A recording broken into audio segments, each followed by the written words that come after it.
Do you think it is cheating for a guy to like a girl's bikini pictures on social media?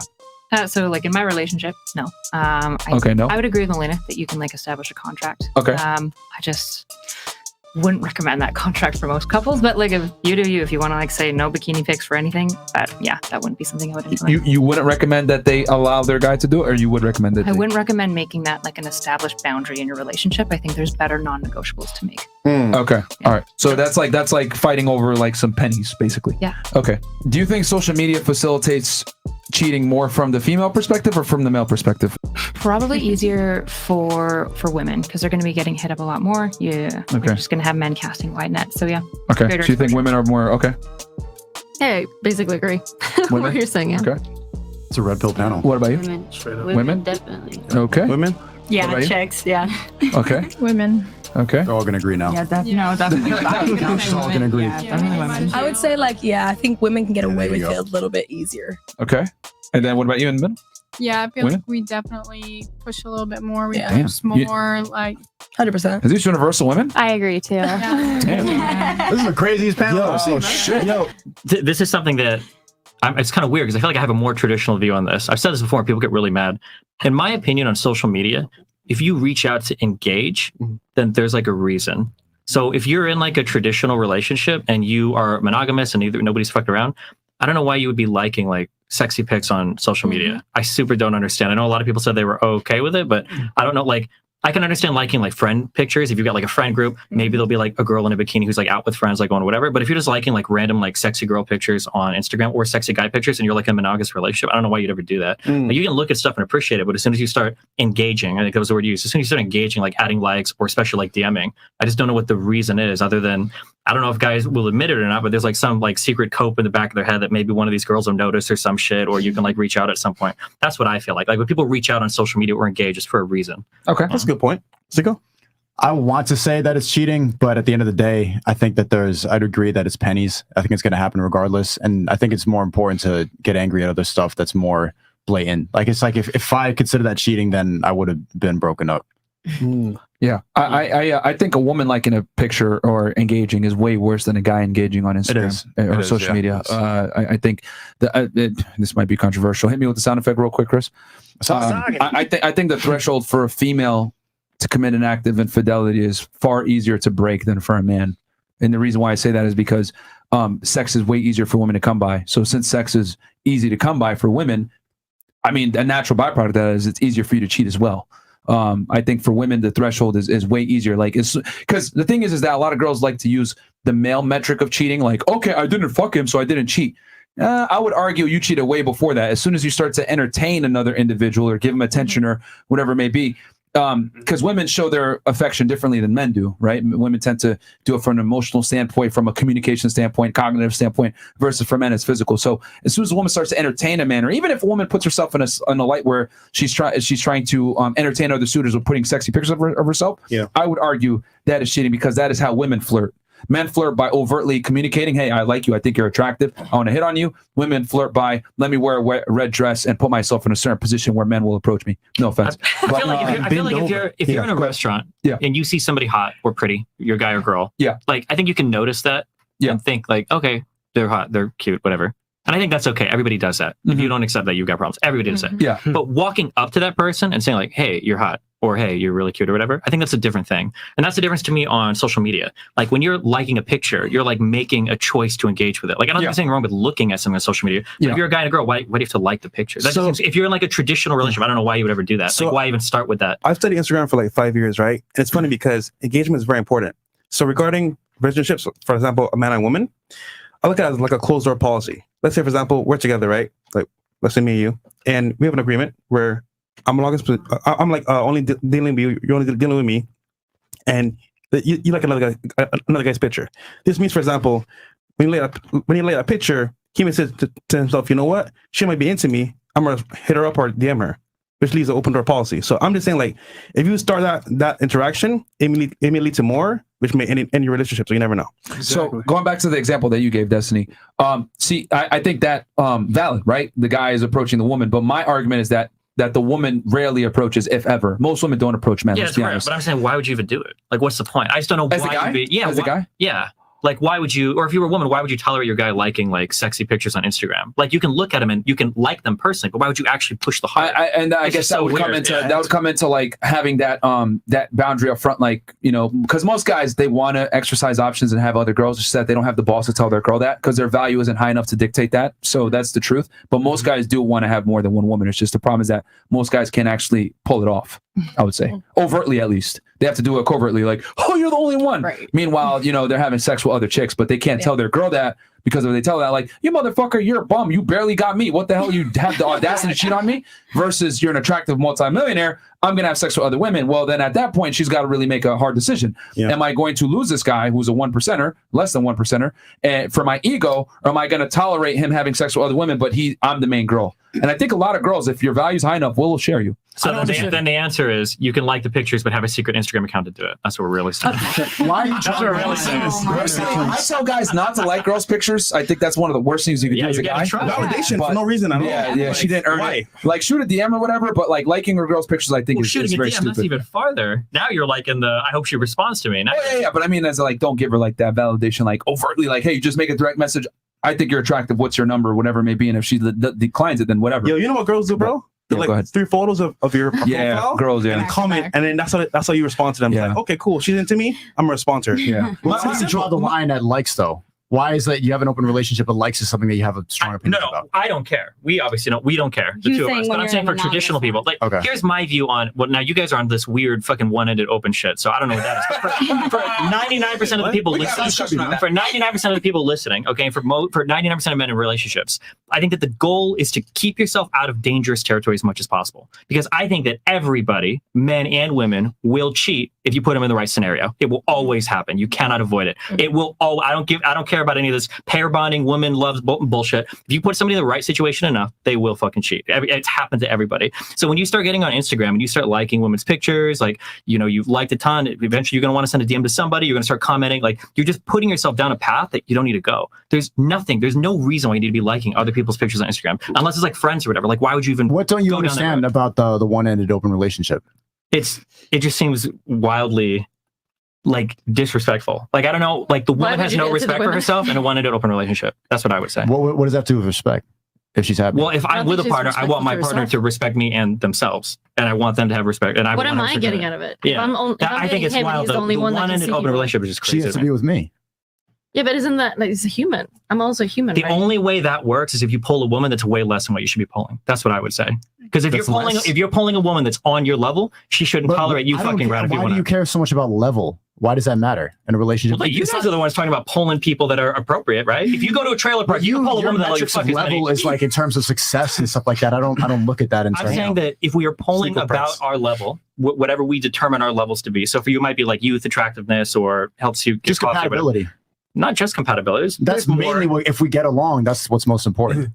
It doesn't really matter what her job is and everything like that. If we get along and we like each other, that's the most important thing. I think that's like open communication, you know, that's like having clear boundaries and respect with your partner. Like, everybody's going to be different, right? Every single one of us is different. So if you're with somebody, you need to have like that conversation on what they're comfortable with, what you're comfortable with. It's got we have, and we're comfortable. It's open for me, closed for her. Yeah. I mean, if it works for you, then I don't understand like what the level thing has to do with in your respect thing. Because in my estimation, if I see a one-ended open relationship, then somebody there is way out of their bounds, and that's the reason why they would hold on to it. That's what I would normally do. Or to just fuck with it. Yeah, but why would you only fuck with that? Because a lot of women like to be held down by one man and like to feel protected and that she's safe with them. I don't think that. No, that a woman wants to be protected and not while her man is out fucking other women. No. Absolutely Yeah, not. Absolutely not. Yeah. I mean, unless you're pulling, if you're Leonardo DiCaprio, because you're Leonardo DiCaprio, you can do it. But if you're 99% of people listening, sure. But like the only way you can do this is if you're pulling somebody that's way, way, way less than what you could. Why don't you try to be Leonardo DiCaprio, man? Because I don't want to be, because I don't want to date random fucking people that I dump in like 2 years in or whatever. Yeah. So if you want to be Leonardo DiCaprio, you can. That's on you. But you're asking me why I wouldn't do it. I'm telling you why. No, why not aim for that standard? Why not, if that you're saying that's the highest standard for a man, why are you settling? How are you settling? You're saying that Leonardo DiCaprio could pull that off. You're saying that he's the highest value male. If that's what he wants to do, how old is he? I think he's 40. Sure. Yeah. What? If that's That if man that's how is he wants to live his life, then go for it. He can do it. He But, just like, broke up with a 25-year-old because it was her birthday. She Yeah, turned he don't 25. He was like, over well, 25. Always. goodbye. But I wouldn't break up with my girlfriend when she turns 25. I don't like. I'm not in that like I need a young girl thing that a lot of the men sure. speak I just are on. when I look at relationships, they require a lot of work from both ends. And if one person is putting their attention on a whole bunch of people, and the other person is like dedicated solely to that relationship, it just seems super imbalanced to me. Like I don't You know what I understand think how it it's is supposed to be. mostly for men is just the ability to. Like I'm out right now. I go out to clubs, I go out to restaurants, I network, I meet a lot of people. I don't want to have to feel like, well, I got the wife at home. It's a lot of the freedom aspect that I like about it. The Be fact that I Yeah, single but when you then. say that, yeah, that sounds Just like be a single single. man. no, because I love my girl. I love being Not in a so relationship. much that you're Let her willing in that to. case too. Yeah, but You if should let she her do the agrees thing with as it, well. no, if she agrees with the terms, that's it. Just like you establish that monogamous relationship, if you want to be tied in that hole and do that, then play to that game. I don't But think if anyone you're wants to like- agree to that. But If There's they just do, no they way. do. because you guys No. You should meet went her. on like a You should equal meet her. terms type of thing. Like you guys are very Communication. Exactly. Would If you guys agree, like, hey, that? I'm I out don't here know. in these streets, it is what it is. It's not like I'm gonna go out here hunting. It's just Yeah. like if a girl comes up to me, hey, I'd like to suck Exactly. your dick in your nice. I'm not whip." actively seeking it out, I'm but like, it's nice to alright, be able cool. to exercise that muscle. It's Yeah, nice but if to she, still if have you're a that- woman exercise it, you'd be in. Then hell You'd no. have a huge No, problem because a with it. woman exercising that muscle, she's in a different mental space. But actually, what I realized about having an open relationship is being that guy who still has the ability to hunt. It keeps you on your toes and it keeps you the best man you could be. So one thing that was really interesting, I was reading a study from I think it's Bolton Hardette. It was talking about basically the relationship of cheating between men and women, and like pretty demonstrably since like 1981, over and over and over, we see that men tend to prefer cheating sexually. They kind of see sex as this benign, non-emotional thing. They're like, I can cheat, I can have sex, and it's not emotional. It seems to be the case that like women consistently don't experience that. They don't report cheating in that way. It seems to be the case that typically they become incredibly emotionally dissatisfied in their relationship first. Yes. And then afterwards they'll cheat, usually emotionally first. They find the guy who hears their feelings, who cares about them, and eventually they'll sleep with them. And so like basically what I would post to like MJ and Sneeko is if you know that she's more likely to cheat if her emotions aren't being met, and you're also concerned about basically like seeing a bunch of women, how are you going to meet those needs and prevent her from wanting to like find emotional support elsewhere if you're not there and you're kind of split between like 3 to 4 women and she doesn't have any other emotional outlet? I thought you mean- disagreed with the show. You're saying all the same talking points. Hmm? I thought you disagreed with the show. You're saying all the same talking points. Yeah, there's some stats. I'm not here to be like, hey, She's everything posing a they say is question wrong. to us. But I'm Yeah, curious what's the what you think about that. You want to go? Yeah. How are you going to meet the emotional agree. needs of your woman when All you're? right, that's why I know that I'm comfortable in this relationship. And you're saying that there's a lack of respect and that there's No. Her question was, how are you going to meet the I know, I'm emotional getting there. needs? Oh, okay, go. Yeah, so I meet all of her emotional needs. She's very happy, so that's why I feel comfortable having the relationship open on my end, and she's good on hers. But I meet all the emotional needs. I take care of her. I give her attention. I provide for her, keep her safe, hold her hand, Yeah. do everything. Kiss her goodnight. Hey, poopy poo. Does she want to hear about the other women? No. So How we come? tried that before, and it's at first the lying, like keeping it secret, annoyed her, and that was like, why are you sneaking around my back? So she wants to be aware of what the situation is, but ultimately, I think most women cannot handle the truth. No. They don't want to hear about it, so they want to know, like, okay, this is what it is, but I don't want to hear too much about it. And if you get it too invested into one girl, it's like, can you just block her or something like that? That happened recently. No problem. Block her. That's fine. Do you think that increases the likelihood that she might cheat on you first emotionally and then later sexually? If I think I would see it beforehand. If she wasn't smiling and bubbly all the time, I'd be like, something's off. She won't cheat on me. I think you can sniff it. If you're not Yeah. providing as a man, then she's going to seek it out. You might notice it. I'm just wondering if you think it's going to increase the likelihood of her cheating What, having an open relationship? on only your side. Yeah. No, I'm doing everything she wants. So I think- if you notice that she was unhappy, would you close? Would you stop? Yeah. Okay. I would. If it was like wrecking her mentally and everything like that. But yeah, it's working out. So I think Destiny, I just want to ask you He real was quick. about to say something too. I cut go him ahead. off. Sorry. Go ahead. I think you got to be like, you know what? Well, like I said, bro, establish that in the beginning. Like, if y'all are being exclusive, then that's one thing. But to your point, like, if she knows I'm out here and she wants to be emotionally fulfilled, that's gonna happen. Because, like, okay, I get my meat sucked, and I'm like, cool, and I go back, I'm still gonna be that guy.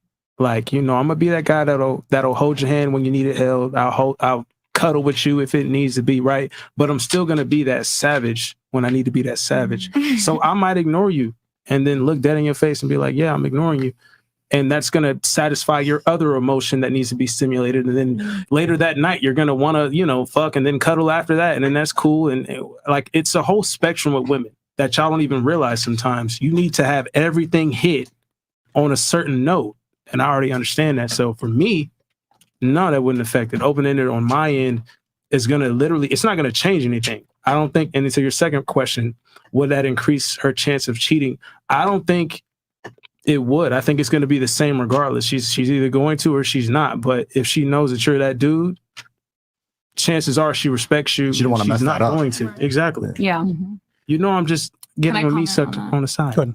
I think I have to agree with you because nobody, I feel like females at least, we don't want someone that's just nice, or we don't want someone that's, you know, obviously just a dickhead. But there's like a very fine line in between the two. And I think today people have a hard time separating love and sex. Like Right. there's definitely a difference. Right, 100%. All right. You have some? Just real quick. So you have your wife here, right? I'm just curious. Uh-huh. So when she is with somebody else, you don't feel a type of way about it? Usually if we're doing something, we'll have it like planned at the same time. So if I'm traveling somewhere in like a week or two, she'll make plans, I'll make plans. So we're both with somebody at different times. Okay, let's say he's with somebody. Do you feel a way about it at all? No.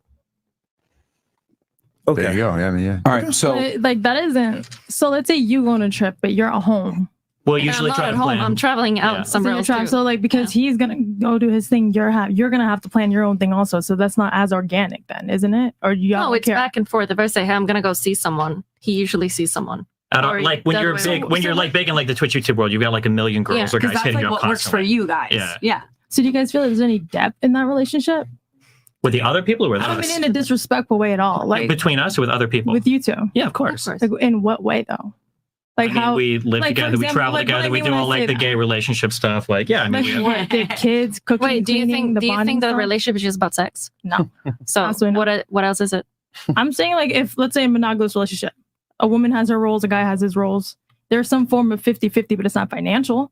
And I would have to say like my 50 fulfills things that he can't do or he doesn't want to do. So if you're both doing the same things, I'm just curious on how you progress in that. Like how is there going to be depth in that where we're both doing the same thing? I think we're both doing almost the exact same thing. Like she makes a ton of money at her job on Yeah. Twitch. She's got a ton of subs and Yeah, everything. Like money we is both, one thing, but- we both clean the house. She's not We like both my do the maid. same stuff, it's Like we equal. do, yeah, we So do like everything. my question with that is the problem with, in my opinion, for two people having the same thing is like, let's say you don't hold up your end on one part, but you can do it. And after a while you don't do it. Don't you just feel like, all right, fuck this. I don't really want this anymore. Next. As opposed to, let's say like you cook his favorite dish and he doesn't cook at all.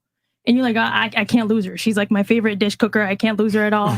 So I just feel like there's a form of like, I need you in my life, not in a toxic way. It's almost like your parents, like no one can replace your parents. So when you have two people that are equal to that extent, it's almost, there's no liability. There's almost like, you cut me, I'm gonna cut you back. If you're cool, I'm cool. But like to what extent, there's no depth in my opinion. I'm just saying. Like, what if you meet another Twitch person that has like blue hair and does almost the exact same thing with like one top notch? So I understand what you're saying. Let me try to phrase what you're saying, then you can tell me if I understand. Yeah. So you're looking at relationships where both ends are unequal in some way, such that one person is like satisfying a huge deficit of another person. So you might have a husband that I'm making stuff up. Like you really want the house painted, the gutters cleaned, and he can do that really well. You can't do that at all. But you are like an awesome cook. You can do like a ton of stuff around the house, and then you guys have that type of relationship.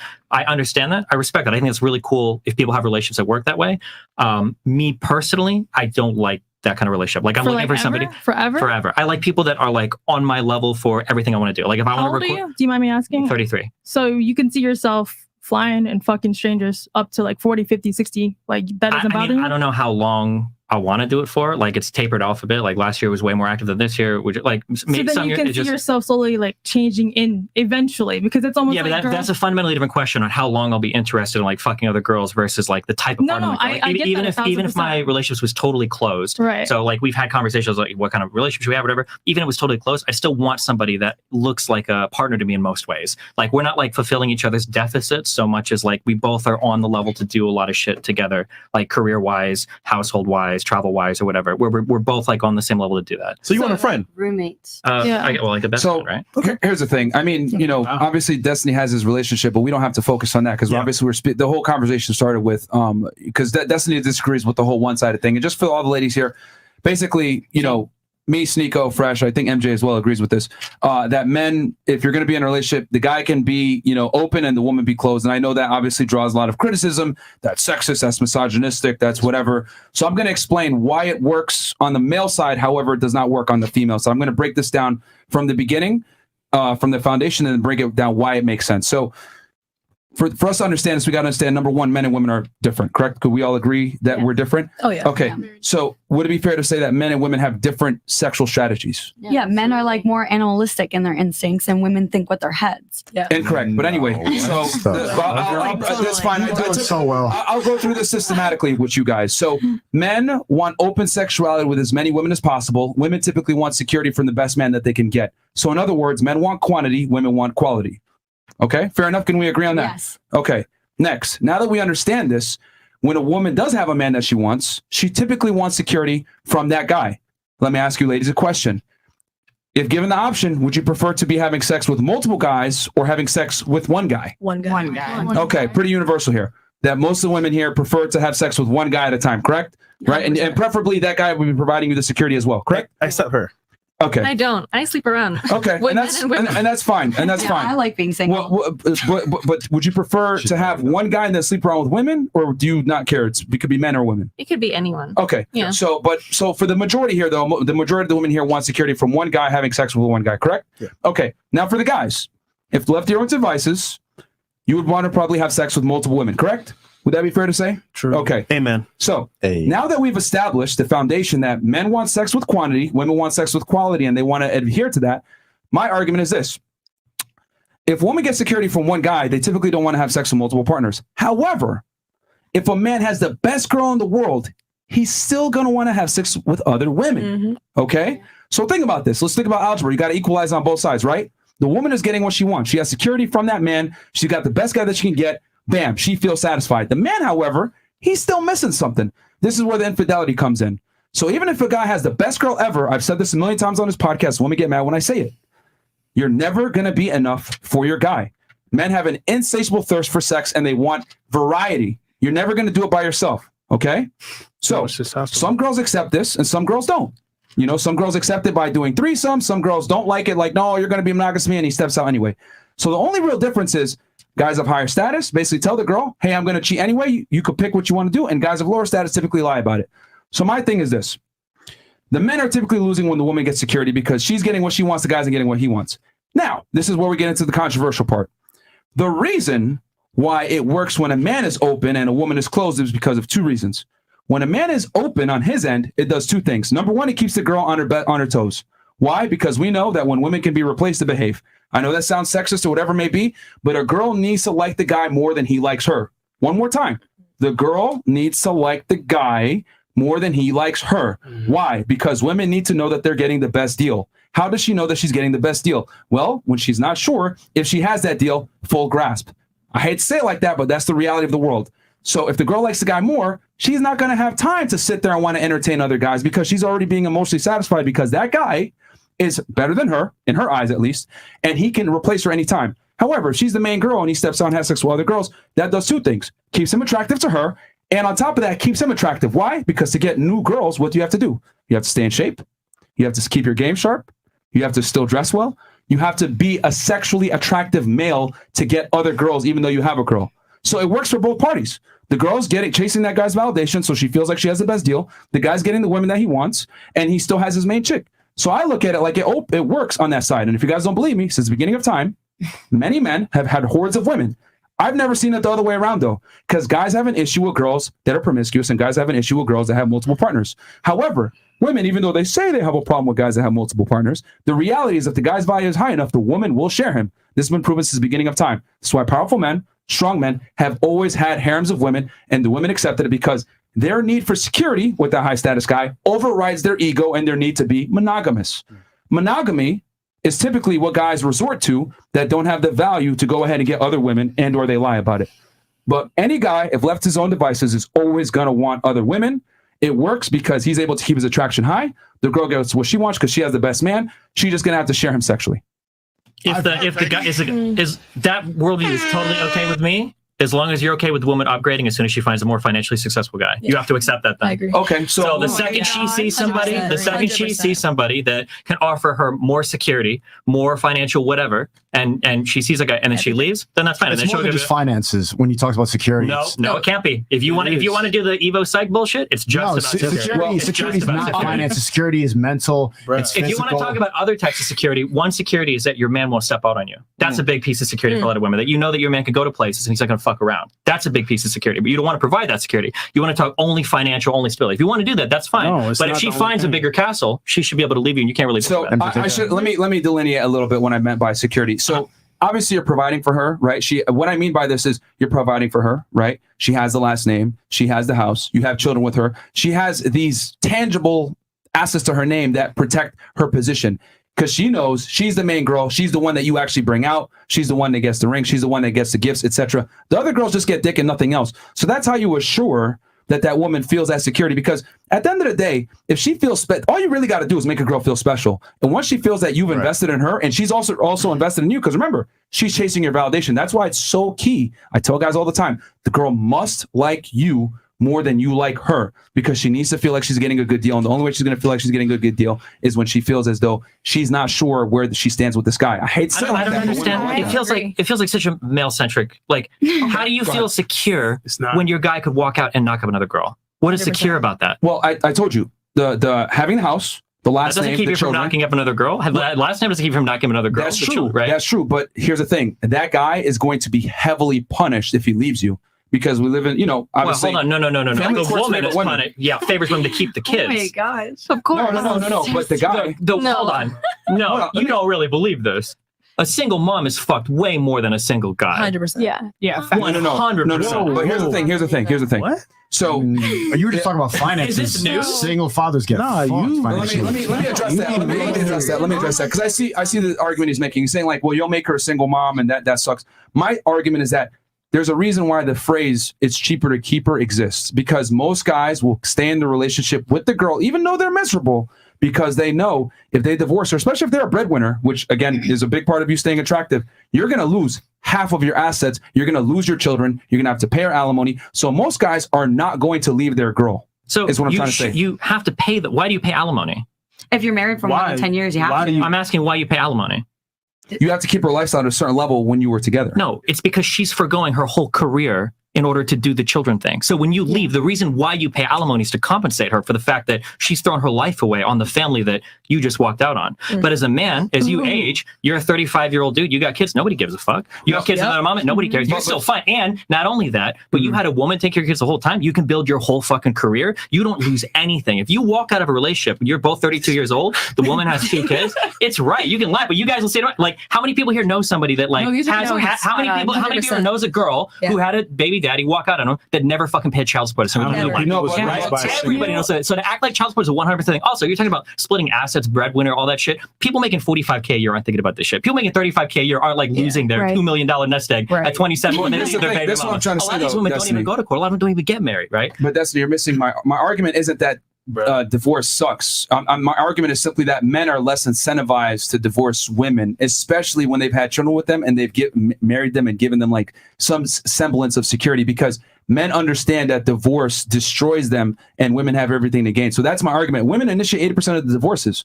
Guys really initiate regardless divorce. of who initiates it. I'm just saying that after divorce, you guys should even believe this in your red pill ideology. A guy who gets divorced, the years that he spent building his career benefit him. Him being single at 30 or 35, that's beneficial to him. The woman having kids is a huge baggage to her. Not having any income is huge baggage to her. If she's looking for a new guy and this guy knows that she's hopefully getting child support or alimony from somebody else is going to be tied in with for the rest of her life, like it's a huge load of baggage for the woman. But the guy's not going to initiate the divorce. What I'm trying to say, it's the guy is not. If the guy is able to step out and cheat every day, of course he's not, because he doesn't give a fuck. He doesn't need a divorce. But she still gets the security. Is my point. But she doesn't want a guy that's not be faithful or loyal to her, not like that's around. Not like just established I established that a woman, if you put it up front, your value's high. Again, most guys can't pull this off. For 1%, yeah. If you want to talk like the 1%, sure. But for the 99.9% of people listening, it's most people at this table. Most people at this in this whole panel, we just went through it. Most women are okay with it.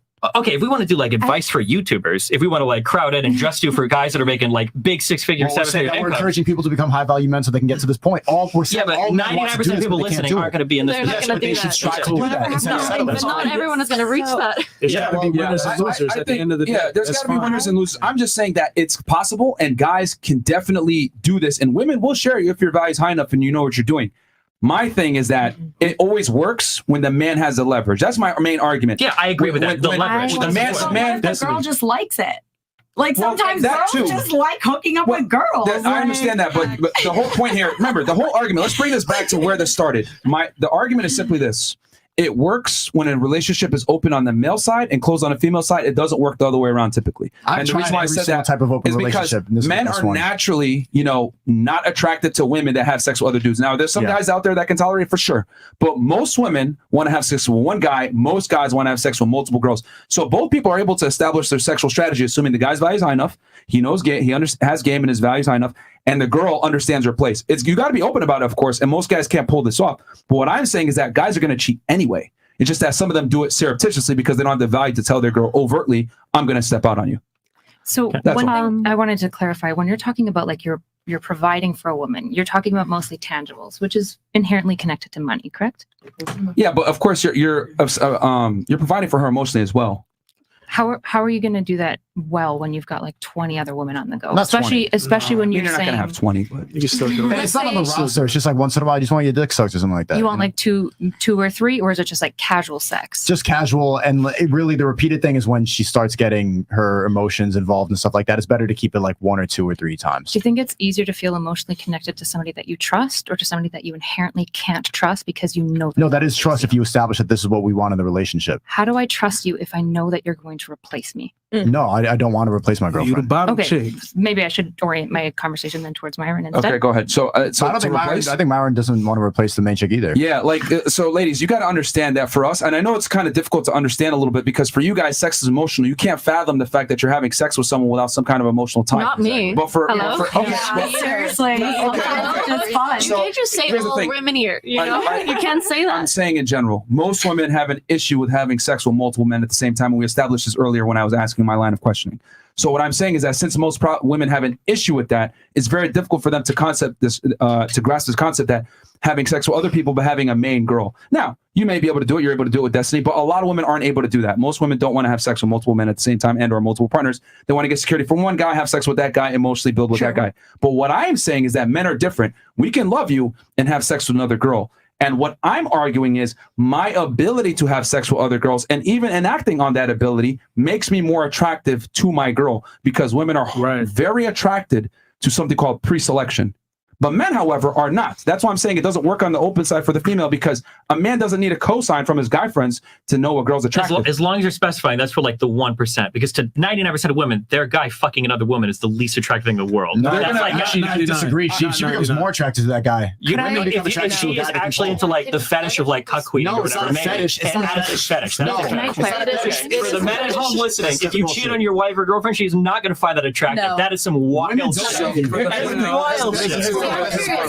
I'm curious of the girls. Do you find it attractive knowing that your man is hooking up with someone else? It's not about their tribe. It's about women don't like nice guys. They like fuckboys. Yes. So if the They respect a guy who can get pussy. women are meant Why? to almost be women are almost indoctrinated to be fucking miserable without knowing it in a weird emotionally because when you're literally comfortable with the guy, we're like he's not going anywhere. We disrespect. Does the it sound like a fuck out healthy relationship? It's not even- not really. it's no not one wants that at the indoctrinated, end. though. If you pick, It's like, not I want to have a indoctrinated. guy that fucks around, or do I want to have someone that is just with me? I think most women was gonna say just with me. Of course. All women just said the opposite. So it's not. So here's the thing. We can say that, It's a but the woman's reality primal is, instinct. women are primarily hardwired to men that can Primal replace them instinct. with other women. Because here's the thing: they've done this with chimpanzees. They had a chimpanzee, right? A male chimpanzee, by himself, and chimpanzees are the closest to human beings, by the way. And he didn't attract the female chimpanzees. However, when he had female chimpanzees with him, the female chimps wanted him. It's a human thing. When you go to the nightclub, where are all the girls concentrated? In the VIP with the guys that have the money and the status, and all the girls are there. You go to a party who has most of the girls? They're typically one guy has a monopoly on all the girls. So women are highly attracted to social status, and women need a cosign from other women a lot of the times to find a man attractive. It's just the way it is because it's social proof. Women are the more vulnerable sex. So if you see a guy, you don't know where he stands. He might be weird, etc. But if there's other girls with him, it makes him far more attractive. It's literally social proof. So my thing is, whether the guy enacts on that sexual capability or he doesn't, it still makes him more attractive. However, on the other side, for the female, I don't need to go to the club with Fresh and have him tell me that girl's bad in the bathroom during our meeting for me to go have sex with her. If she's hot, I'm going to leave with her. I don't need her cosign. Women, however, she'll find the guy attractive. She's still going to go to the bathroom with her girlfriends and be like, what do you think? Am I going to be a hoe if I do this? What do you think? Blah, blah, blah. Women need a cosign from other women. So what I'm saying is that, back to your thing, is I can love my girl, have sex with her, and go have sex with another girl and come back to my girl like nothing happened. However, it typically doesn't work the other way around, where a girl's having sex with another guy and still loves you the same. Now, are there some girls that can do it? Yeah. But I would argue most women can't, because most women want to be monogamous to a degree. If I could clarify, what are the things that you think when you're going with the other woman, what are these other women attracted to you? We say, I can stay really attracted to other women, which is why they want me. What are these specific things? Well, women universally like certain traits. Leader of men, a tall, fit, decisive, confident, ambitious. These are typical, and there's a bunch of other traits as well. Light skin. Light skin. Actually, no, you're wrong. Black. So if a man possesses these traits, he's going to be attractive to a while, and obviously income and the ability to provide security and social status. So if a man has these things, he's going to be attractive to a wide demographic of women, and the more attractive you are to a wide demographic of women, other women want you. Look at Leonardo DiCaprio. He has a terrible reputation according to women. Won't fuck a girl over 25 or won't date a girl over 25. He's a womanizer, etc. But why do the women keep going back to him? Look at Dan Blazarian. He's taking pictures with hordes of women. I've always said it. This is going to be offensive to ladies here, but having bitches is a passive income to get other bitches. I hate to say it like that, because women, when they see other women with you, they automatically assume you're cool and you're fun, and they want to get to know you because it creates intrigue. Men don't need that, though. Do you think that these traits are what make you a good husband or father? So here's okay. You know what? Fantastic point. Good question. Really, really good question. High IQ question. I would argue yes, and the reason why is because if I'm able to have sex with a lot of girls and establish which women are worthy of a relationship and which ones aren't, I'm setting myself up for success, because I'm marrying a woman that, number one, has earned, the privilege of being my girl. And then I know that she's going to be a good mother, because if she's a good wife, because I picked her, then she's going to inevitably be a good mother as well, because we know two-parent households are critical to the development of strong children. Facts. Sure. My concern is, so I talk a lot about men's mental health. That's kind of like what I do my YouTube content on. And we see that men are increasingly depressed, they're increasingly lonely, and they're getting divorced at a super high rate. They're suicidal, and they're addicted all the time. And I worry that part of this is because we've attached a man's value to his GDP. We've said a man is valuable, and I think women do this to men as well, when he has income, because we see money as essentially a heuristic for what you would say is stability providing. Yeah. The issue is that, like, a guy who can provide all of these things isn't inherently a good father. And I would argue that when you're using this dating strategy with women, I'm concerned that the women that you attract and maintain a relationship with aren't the women who are going to be willing to invest into you. You want a woman who's going to find you attractive when you're broke and you're just trying to get your IT degree, and she sees something in you and is willing to stick beside you. But most women of that quality, if they find out that they can't trust you in a negotiation, and to be honest, most women want monogamy, these women aren't going to be interested in you. And so I'm concerned that the dating strategy that you're suggesting actually ends up with women that are more, that exhibit more fatherless behavior. Because I would argue fatherless behavior is when women look at a man and they see a wallet. That to me is fatherless behavior. When a man's GDP is just all that matters to her. Because when girls don't have dads, a lot of time the relationship they have is either none, or it's a dad who pays alimony, buys her expensive gifts when he feels bad for not being around her, right? Okay, that's a good argument. So on this podcast, we tell guys all the time, you don't make the money to get the girls, you make the money so women are a byproduct of your success. So when you're in a position where you've dated women, you have money, you've built up certain competency skills, what happens is, and we tell guys all the time, you need to vet a girl for about 1 to 2 years, bare minimum. At least. So that you can go ahead and establish and see what she's really there for. And most girls, are not going to be able to keep up the charade for much longer. So my thing is, you got to get out there and date women, figure out which women are, worthy of relationship, which ones aren't, because in today's day and age, what you mentioned, like a lot of girls want guys with income. Are they going to take a chance on a guy that's IT? The reality is most girls aren't. with Instagram, social media, women have more options than ever before. Women are far less tolerant of a man that isn't capable. I'm sorry to say, college education, feminism, women earning more money, having more degrees. Women are doing really well right now financially. Women are out earning men in a lot of major cities in the United States nowadays. So women have less tolerance for man's financial ineptitude. So therefore, men must perform. There's no way around it. Most girls are not going to take a chance on you. Most girls want a guy that's ready to go. You know, no fucking assembly required. That's the way. That's where we live in now. I wholly agree with you. So with that said, they gotta get all their stuff together from financial standpoint. That's gonna create competency. Then they also got to get out there, date girls, become the best version of themselves, figure out which girls are for the streets, which girls aren't, and then vet from there for a period of 1 to 2 years. And then they're gonna be able to figure out, is this girl with me for the right reasons? And then that's where they can go. And let's be real here. Girls want a guy with experience. Let's say, for example, right? You don't want to date a virgin because you got to teach him how to have sex, how to really be a man. So a guy with experience is attractive. But a guy with no experience, where do you go from there?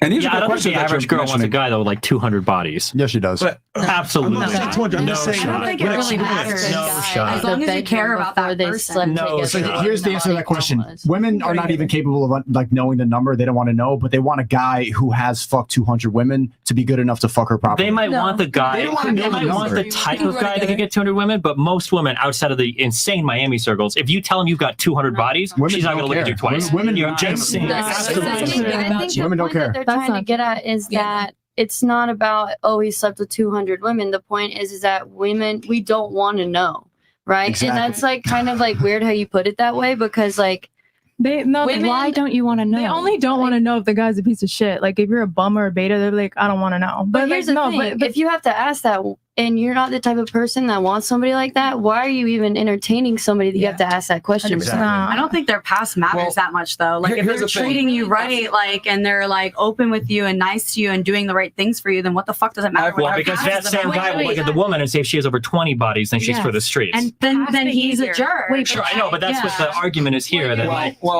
Okay, so number We one, know the difference in having sex. with guys, we tell guys all the time, discovery trumps disclosure. You never tell a girl what your body count is. She's going to be able to tell, because the thing is, man, when you're charmed, because here's the thing.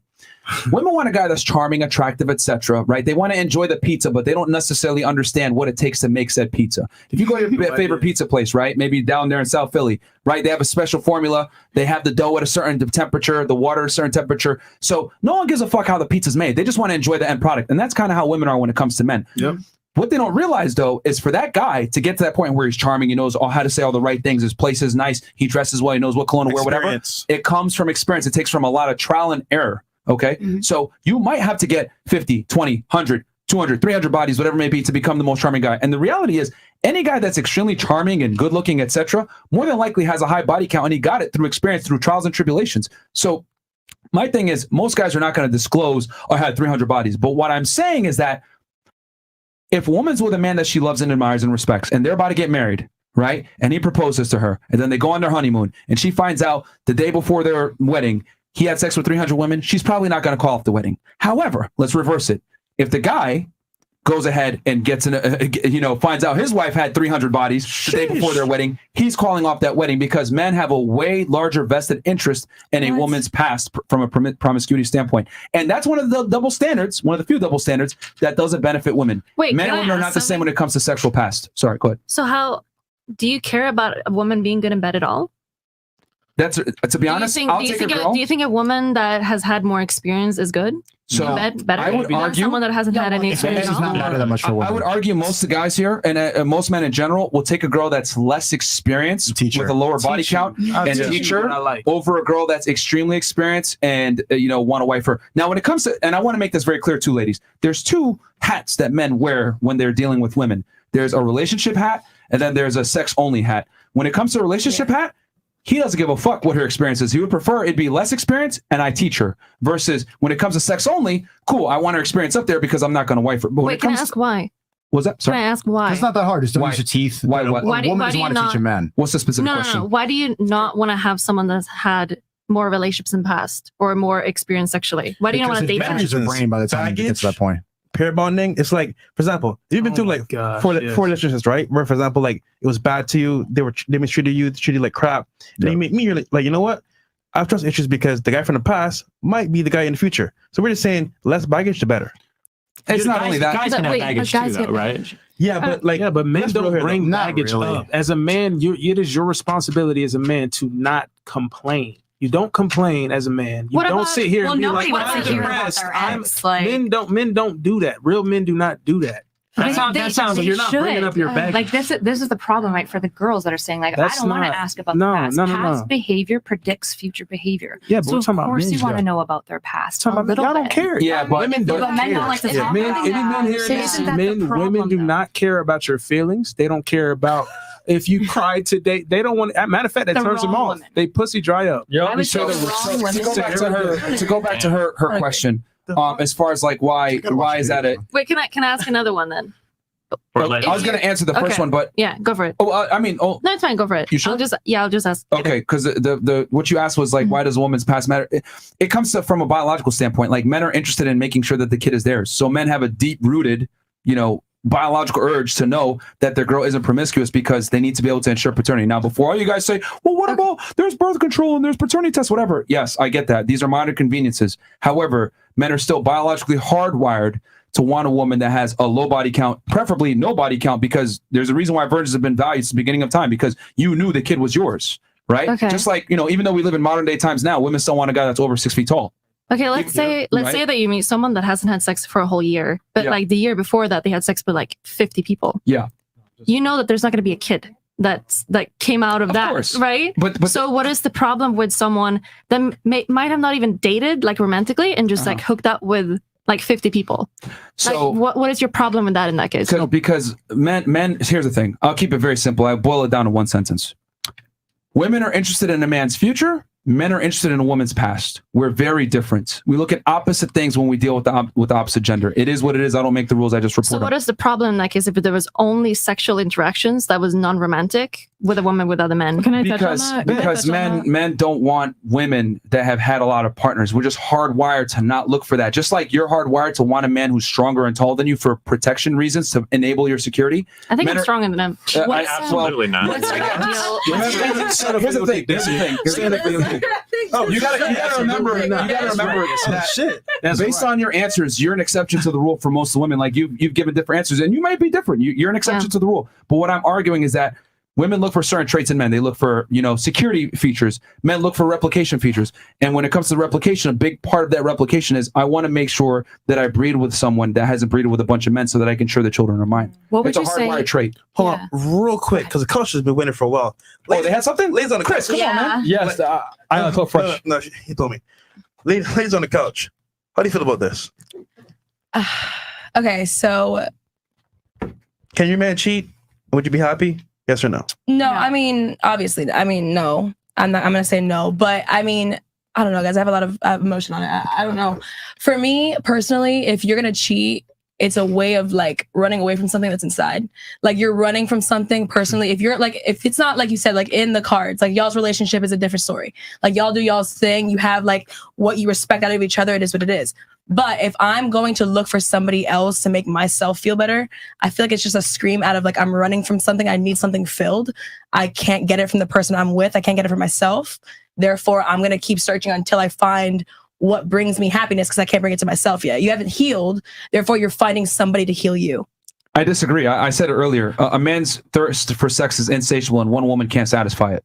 It's not about being healed or any of that. Men always want different girls. That's what it is. And I think so forever. Like, yes, I just wanted my ladies. things I will keep it 1,000 with y'all. You are never ever going to be enough for your man from a sexual standpoint. Men always want variety. Now, are there some women out there that want variety too? For sure. But when if we're gonna line up 100 men, 99 of them are going to want variety. If we line up 100 women, probably 10 of them are going to want variety. That's the difference. Men want sexual variety. So in your idea, would you say, how do you feel about the whole, like, one woman can change a man? Is that like 100% a no-go for you? 100% cap. You got. Really? No, Okay. you got to remember, just because a man has sex with another girl, it's not a big deal. It really isn't. Like, it's just sex for men. For you guys, it's a big deal, which is why it's so difficult for women to understand it. My brother always said that. He would be like, all right, so guys cheat because they need to have sex, whereas it's fucked up when women cheat because at that point they're emotionally involved. Like my brother always said that. He watches the show. Going back to the couch. Did you have something? Sorry, go ahead. And I think some of the ladies need some water, ladies. So in the back. So Go ahead. No, I think I'm. You have anything to say? You had a So point? I feel Yeah, I like don't I've wanna miss had my a hair. lot of I'm points sorry. that I've kind of Thank you. Yeah, same. lost throughout it. But you said earlier, like I think you said the man should always like, or no, you said the woman should like the man more. What did you say? Yeah, basically I said the woman needs to like the guy more than he likes her. Yeah. So in my experience, it's Yeah. been like the complete 100% opposite. agree. And I think like that caters to your audience, what you're saying. But I think a man will actually change for a woman if he likes her more. I agree. Really? Then Right. it's gonna Oh, fail. absolutely. So question for you. You Yes. said that you think it works when the guy likes the girl more? Yes. You think it works? Okay, so in all your relationships, did the guy like you more than you liked him? In some of them, yeah. Okay, and what happened with those guys? She left. I broke up with him. Exactly. What the fuck are you And that's, talking and that's about, what I'm bro? trying to establish. Like, ladies, I don't want to be an asshole or anything like that, but women are very poor assessors of what actually arouses them. See, the thing is that Don't women even say, know it. yeah, they don't. You Don't guys even don't really know. know I what you're know. aroused by. And if you guys want to call me an asshole, it's been scientifically proven that women don't know what they're aroused by. Okay, they did a study where they actually attached electrodes, okay, to a woman's genitals, and they also gave her a clicker, and they did the same thing for men. And what they found was, and the objective of the thing was, they showed both genders erotic images, okay, the men and the women. And what they had to do was they had to click on the button if they found what they saw erotic, okay? So with the men, it was very simple. You show them pictures of ladies, etc., girls kissing. They click the button, and the genitals, the electrodes on their genitals showed blood flow, means they got a boner. It matched up. So basically what they clicked on was what they were aroused by. With the women, though, it was very interesting. They showed the monkeys banging. They showed them a bunch of different erotic things. And the girls only clicked on the things that were politically correct. However, the genitals were shown to have blood flow there regardless of what was shown to them. So what does that mean? Well, short story, women don't know what they're aroused by. And typically they're only going to admit what they're aroused by when it's politically correct, because women have an incentive to not come off as sluts. So what I'm saying is that, to go back to what you were saying, Ms. Reno, is that you say you think you like it when a guy likes you more, but the reality is you're aroused when you like the guy more, because what it does is it lets you know on very firm terms that guy is of higher value and higher status than yourself. And that is what women want. Women do not want an equal. Regardless of what feminism says, they want a superior. I agree with that. Can I ask you guys a question? Yeah. How much do you think that this is your difference in relationship ideas is because you're both like you experiment a lot, you're both bi, correct? Yeah, but mainly women for me. But how much do you think that depends on how much do you think that factors into your relationship? Genuine question. Almost none. None? Yeah. For her, it's probably a big deal because she suits with guys and girls. So. Okay. Yeah, I'm just like, what? Good information. Okay, real Well, quick. I mean, it's what they. I mean, You had a point too, right? Yeah, I mean, I want to make sure the definitely ladies had on the... a question. Do Go you ahead. think just my age, I'm very young, but do you think if we were more open, if we had that opportunity for the men that we date our age, they're not open to communicating with us that way. Women can't handle the truth, that's why. I mean, I think I can. I would love to experience it. I mean, think about it. I just mentioned earlier how men can be open and women can't. And there was a bunch of like, what's going on here? Blah, blah, blah. I disagree with that, blah, blah, blah. Like, guys can't be honest with women about this stuff, because if they do, they're labeled misogynist, Yeah, but assholes, jerks. Do you why think wouldn't they try? Like, just are they scared of the reaction because they need to be tested? You Or the just don't know. truth? Like, Here's the problem, right? Let's say, for example, I want to be with you. okay, And let's say, for example, you know what? I'm going to fuck other girls. okay. What are you going to do?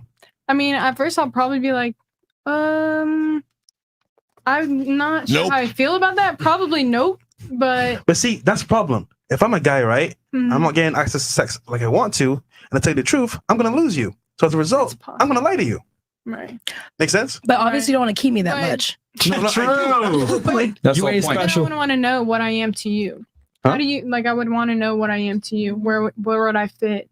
Where would I So be what- at the top? Like, Why would the woman, when we talk about security, I asked this question last time. Yeah, go okay? We have a more active panel here. I like this. Okay. Yeah, sure. Why is it that, and this is what I don't believe, and I'll admit my mind is closed, because if you answer differently as a woman, I just totally don't believe it. I think it's a big cope.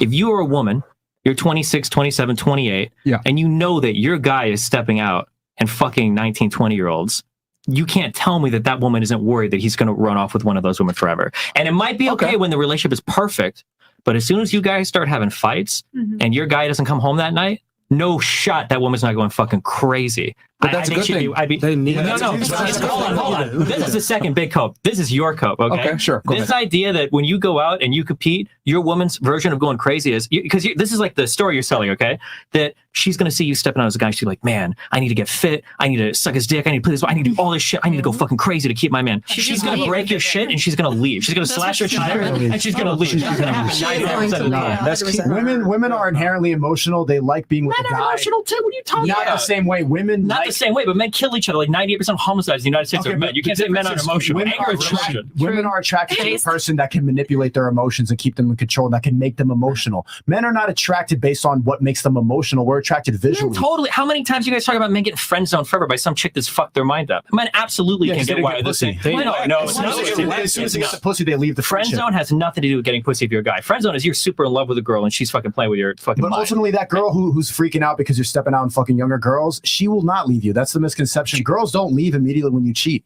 Okay, hold on. I just have to get a temperature. Do you think this applies to most women, or just like them, the women in like our world of like top 1%? Most women, all. Okay, Most that's women about it. are I totally don't agree. I mean, we established on this panel that you guys are different than. No, I acknowledge that, but I also come from the real world too. And in that world, where I lived in Nebraska, you talk to normal people. No shot. Yeah, normal people, not in fucking Miami, right? Yeah. Nebraska, I lived in LA before this. I've been all over the fucking country. So you're going to tell me there are these cities full of women that are like, oh yeah, like my guy is out, like fucking 20-year-olds. And I found that out. And when I found that out, when he cheated on me, it made me want to be a better woman. To like no shot. Women in Miami, it's just how women. No, I'm just saying in general, most relationships, the guy cheating is not going to empower the woman to be a better woman. It's not Listen, I think he brings up a good point too. Listen, if I tell a girl, I'm like, hey, listen, you the one.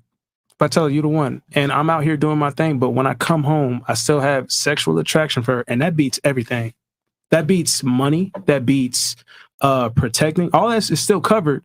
But when I come home and I'm still like, hey, like I'm giving you that time, I'm not gonna Netflix and chill with another girl. I'm not gonna sit here and pick up your ice cream for like it's only for you. It's only for you. It's not other girls.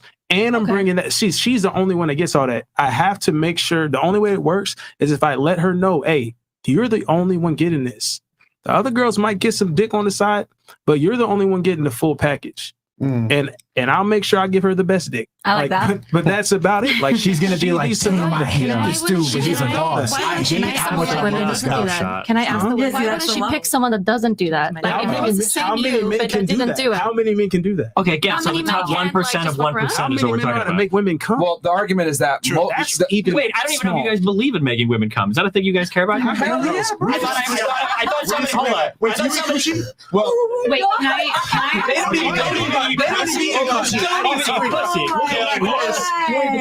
She had a point. oh no!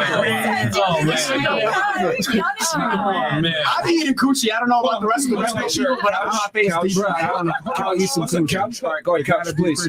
I think he brings up like a really good point about it being like we're in Miami where it's like an abundance of people, but most places aren't as big as Miami. So like you don't tolerate this bullshit because it gets around so much quicker. Right. We're in a different world out here. That's how we feel over here. Like the three of us, we went to a small town high school. We had 300 people graduate. Okay. It's just totally different. Like I myself wouldn't be okay with it, but I think like what the men are trying to say here is that psychologically women cheat emotionally and it's all personal. When you sleep with someone, you look at them and you go, okay, what do I like about what I'm seeing? What did they provide for me? Women like that fact of most women, if you tell them that they want a man to choke them when they're having sex. Why is that? Because they like dominance. Like, you get what I'm saying? Sure. So like, the issue, but that's where how many women here are pursuing a career in the help field? So nursing, social worker. Wait, nurse? Anything like that. I have a nonprofit. I'm doing psychology. I mean, psychology. I guess we can keep this organized. We can raise a hand. So your question was who's pursuing a help or some type of nursing career? Yeah, working in nursing, social work, like the okay. Fields, yeah. Is raise hands if anybody's pursuing that. Anybody's pursuing that? No, couch. Okay, so we have two girls. Go ahead. Okay, how many of you regularly do charity? I have a nonprofit. Okay, and both of you are just okay with this? Because this is one thing that I run into a lot with the Fresh and Fit podcast that I've wondered about is you guys would say, Sneaker would say, for example, most women feel this way. And I'm like, as somebody who like does like data for a living, I'm like, I'm pretty sure this is selection bias because the most common fields that women pursue is nursing, some form of help field. Yeah. Also, almost all charity is done by women as well. So if you're getting women in here that are regularly reporting that they're not doing charity, they're not working in these help fields, like these aren't your average women. Because I know, like if you come back to like Canada, for example, a lot of women, I think they might cope and say that they'd be okay with that. But if you really dig and you go, why would you be okay with that? It typically comes down to this like insecurity and like abandonment fear. And they're kind of like, I'm willing to accept a lesser love, but most of them would be honest and be like, but yeah, I'd prefer that this doesn't happen. So you're saying there's a bias based on the people, the women that come on this podcast? You're saying that I have... all right, Mo, pull up the ratio breakdowns real quick. Yeah, I was prepared for this one. Show for, yeah, so at this point, we've interviewed... I've been on the show many times. Go ahead, give the numbers real quick on the show. 1,544. Okay, and what percentage of girls come from different states and different parts outside of Florida? 75%, something like that? Yes, just about under 75%. Okay, and we brought girls in from different walks of life, from people, PhDs to porn stars to strippers, etc. We brought women from all different types of walks of life. Actually, one of the most popular careers actually is nurse, to be honest with you. Yeah. From the women that we brought on, and most girls are interested in things that are involved social things. So I would. So is your claim like basically like the women that we bring on aren't like a good representative of like average women or normal women? I have two hypotheses. Either that's going on, or the second hypothesis is there's a lot of coping going on. Basically, I don't know if I actually believe women when they say, "Of course I'd be okay," unless essentially they're women who are actively. Most of the girls that come on the show say they're not okay with it. Okay, so this is a very unique. No, most of the girls that come on the podcast actually that's a big reason why so many girls get kicked off the shows, because they get extremely emotional and erratic for me saying that men having sex with a lot of girls not the same as women having sex with a lot of men. That's a big thing. Can I ask a question? Because I'm actually curious for what the women think then. How many women on this panel, so like a show of hands, would be okay being in a one-end open relationship where your man can step out and sleep with other women, but you can't sleep with other men, and it's like on level, not like you're dating fucking Leonardo DiCaprio or some shit, but you're dating a guy that's like, think of like one of your exes or somebody you could potentially, So if you're a woman and you'd be okay with that one-ended open relationship, I'm just curious, like show of hands, who'd be okay with it? They're not raising their hands now, but they all answered the question differently before when we. Well, no, but now we're asking very specifically, because you guys will say shit. You'll be like, well, like you'll use you as an example, like Leonardo DiCaprio, like celebrities. Celebrities can pull, but for the reason that I said, because that woman knows that she's never going to get a chance to be with another guy like that, so she'll tolerate a lot of bullshit. So much like, and then much like no, well, the guy would be in a way, but he's not selling because he's getting everything he wants. He gets to fuck other women, and then he has his bang maid at home taking care of the house. No, but you're saying that you don't want to become the Leonardo DiCaprio type. I don't, because that's not the type of woman I'm generally looking for. But if you're with a woman who's okay with it being one-sided open, I feel like that's what you're everything towards. And then also what people, because you guys always talk about, I don't understand what type of woman you're talking about. The type of woman that will let you step out, that you have a lot of leverage over. So what do you think about those type of those? I'm not here to pass judgment. People can live their life. I want to hear what you think. No, I don't care. It's all good. But because you guys are pushing it as though that should be the normal, or we use like the weird, like the chimpanzee experience, because we say it should be normal. It makes no sense. It makes no sense. You see, the average guy can't do it. We know this. No, I understand, but that's why I'm saying for people that are dating roughly, because most people date within their league, right? Yeah. There's most people that's making rich money that doesn't have any most men and women are dating within their league. Leagues is not a thing. I don't know per se, but I mean, okay, they are. That's the definition of a league. Men for who they can, though. Yeah. Sure, men will fuck who they can, but most people are dating roughly within their league. So because when you guys ask questions, you'll be like, what? No. Because think about it, the girl that's like not working a job at Target or Elite Target is getting high value guys that are like successful. Yeah, I'd argue wait, women. hold on. No, she's not. Yes, she is. No, she's not. She can. Instagram, Snapchat, Twitter, like, dude, there could be. I'm sorry. Hold on. For the men on this podcast, who would date a woman working at Target? I would. They would. Bullshit. Yeah. That's coke. That's fucking coke. You guys are coke. That is more coke than I've seen from any woman. That's more coke than I've seen from any person's life. My last girl worked at Chick-fil-A. How long ago did you date? Like 2 years ago. I don't. Wait, you talk a lot about you guys started this podcast like 2 years ago. You talk a lot about finances and the status and stuff like that. That seems really biased that you're looking down at people who work these jobs. It's not about looking down. But then you call it superficial if you want to date a young woman. But what's wrong with Chick-fil-A? You talk so much about materialistic and about how money's the only thing that matters. But then here you go, fucking Pizza Hut is bad. That's a young man's energy. Okay, listen. It's not about. It's not about looking down on people that date at Target. There's nothing or that. You're looking down on them. I'm not looking down. That's exactly what you just said. Like, oh my god, you guys would date a Pizza Hut girl? He's pointing out the reality. No, hold on. There's a lot of coke going on right now. If you guys brought in a successful man and he walked in and his woman was wearing a fucking McDonald's outfit, all of you would be wondering what the fuck is going on. No matter how hot that woman is, all of you guys would be looking at the guy like, I don't know what's going on here. Not really. The reality successful. I mean, that's the same question. If your girl had nothing going for herself, for the most part, would you date her? What did they say? Yes, they don't care. That's called a code. That's a code. No, you don't think men code like women do? That's absolutely. I mean, Destiny, I'll say this. The reality is that here's the reality. Here's the real red pill, I guess. If you guys haven't had it yet, okay? People are dating. People are dating within their league. Celebrities date celebrities. You have a female idea of relationships. We don't think about leagues. You absolutely do. No, I don't. I want to be with a woman that's nice. That's cool. You want to pick up women on this podcast because you're around the women on this podcast. That's what's happening. I pick women everywhere. Sure, but I'm saying generally it's going to be people in your league. That's generally people you're dating. That's generally people that get married. That's why celebrities date celebrities. YouTubers date YouTubers. In his league just because we're on this podcast? No, yeah, well, you're in the same area. You guys are like doing the same type You're of shit. making me sound like a feminist now. That's reality. There's some people generally. I'll say this: we've brought many successful multimillionaires on, whether they're in the music industry, actors, comedians, whatever it may be. And I will say, resounding, almost all of them. I think you're the only millionaire that came on that cared about a woman's income. Every other guy said no, I don't care whatsoever. And what I've come to realize is that as men make more money, they're more and more tolerant of a woman not making money. Facts. But the less money they make, typically, the more they want the girl to contribute and chip in. Yes. So not money. So I'm not talking about. Yeah, I'm not talking about money.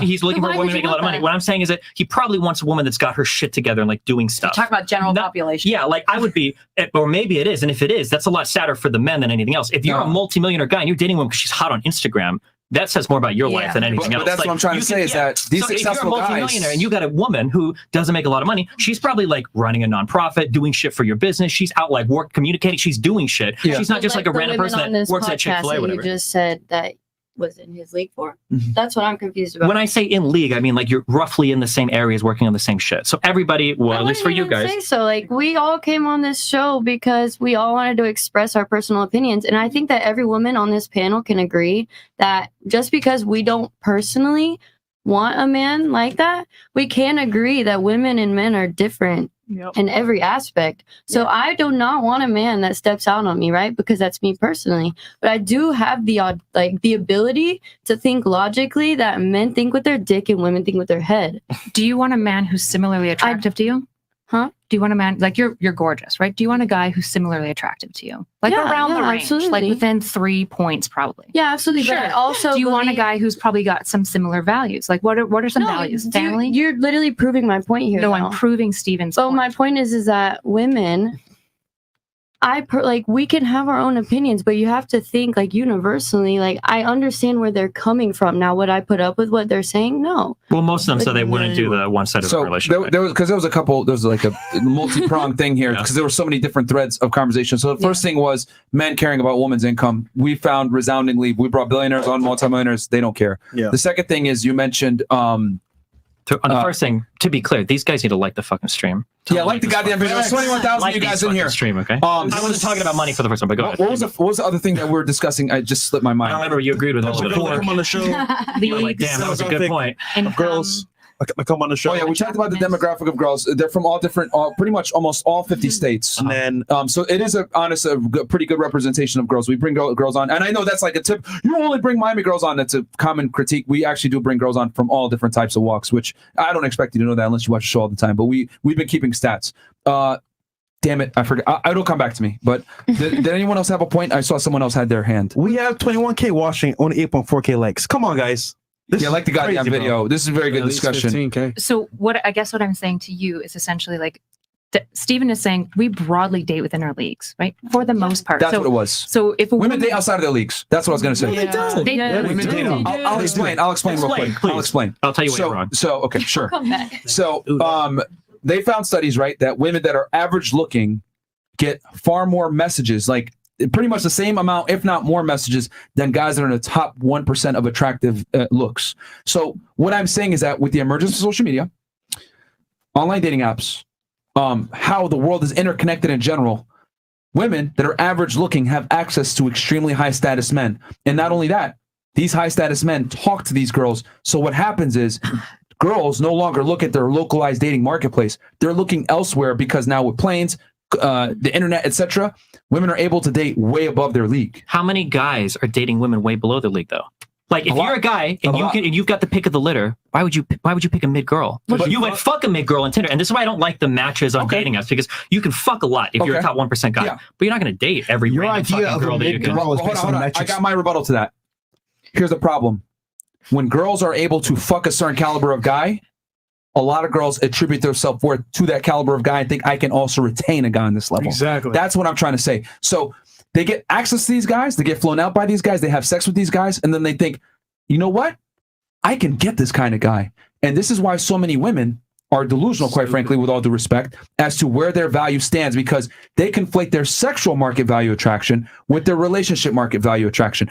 I pulled a guy that was an NBA player. I dated a rapper. I had sex and got flew out by an actor, but they think they can actually retain that guy. And that's what happens, is because it's very difficult for women once they experience a certain type of lifestyle to regress. I agree with everything you're saying, but that's because it's completely at odds with what you just said, though. A woman can fuck way above her league. Absolutely. But she can't date above her league. Because people generally date within their league. I agree, but she doesn't know that. That's what I'm trying to say. She might not know it, but she's not dating outside of her league. That people are roughly dating. Now, there might be more single, miserable women because they have an overinflated sense of ego because too many guys are liking their Instagram page. And that's what I'm saying. But they're still not dating outside the league. Generally, we date within our leagues. But here's the thing. Girls will sit there, have sex with a guy 3-4 times and say, I'm dating him, to cope with the fact that the guy only uses them as sex and they think that they're going to get something more. Because what does that guy do?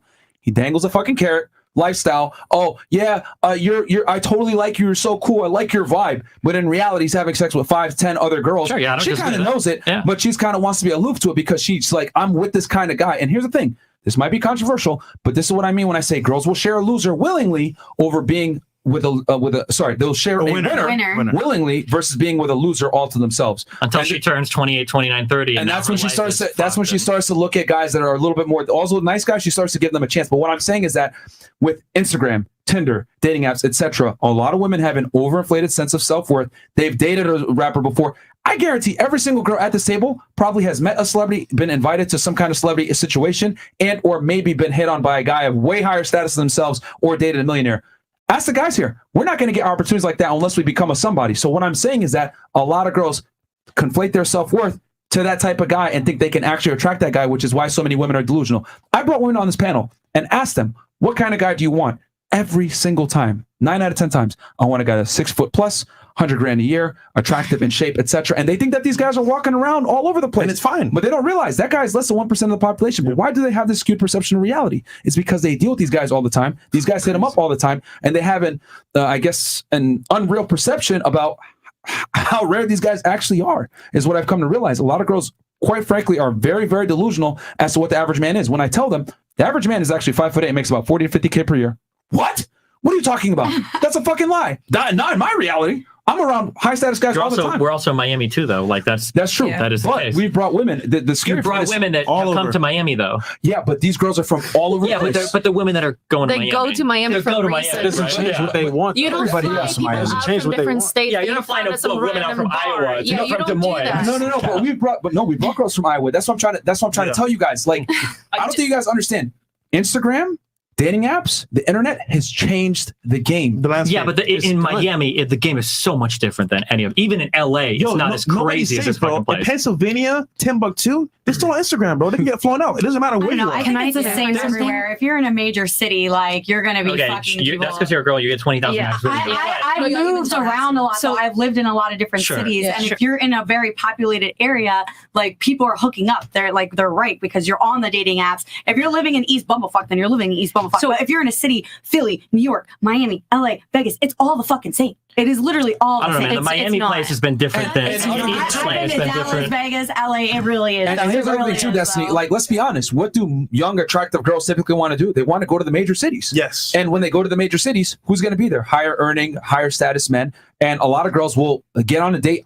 I'm telling you, man, average girls easily can get a date with a multimillionaire or a successful guy, and they'll think to themselves, this is the type of guy that I can retain. And the reality is they can't. Yo, the landscape is, right? Imagine this. Girls that are in school, 22, 24, 25, right? They're hot, attractive, and they don't want to date guys that are on the same age. They want mature guys that are successful, have lifestyle. They get flown all the time too. I'm just saying, women normally date above their league. Go ahead. So here's the question I have to you guys. Do you want to be in a committed relationship with these women?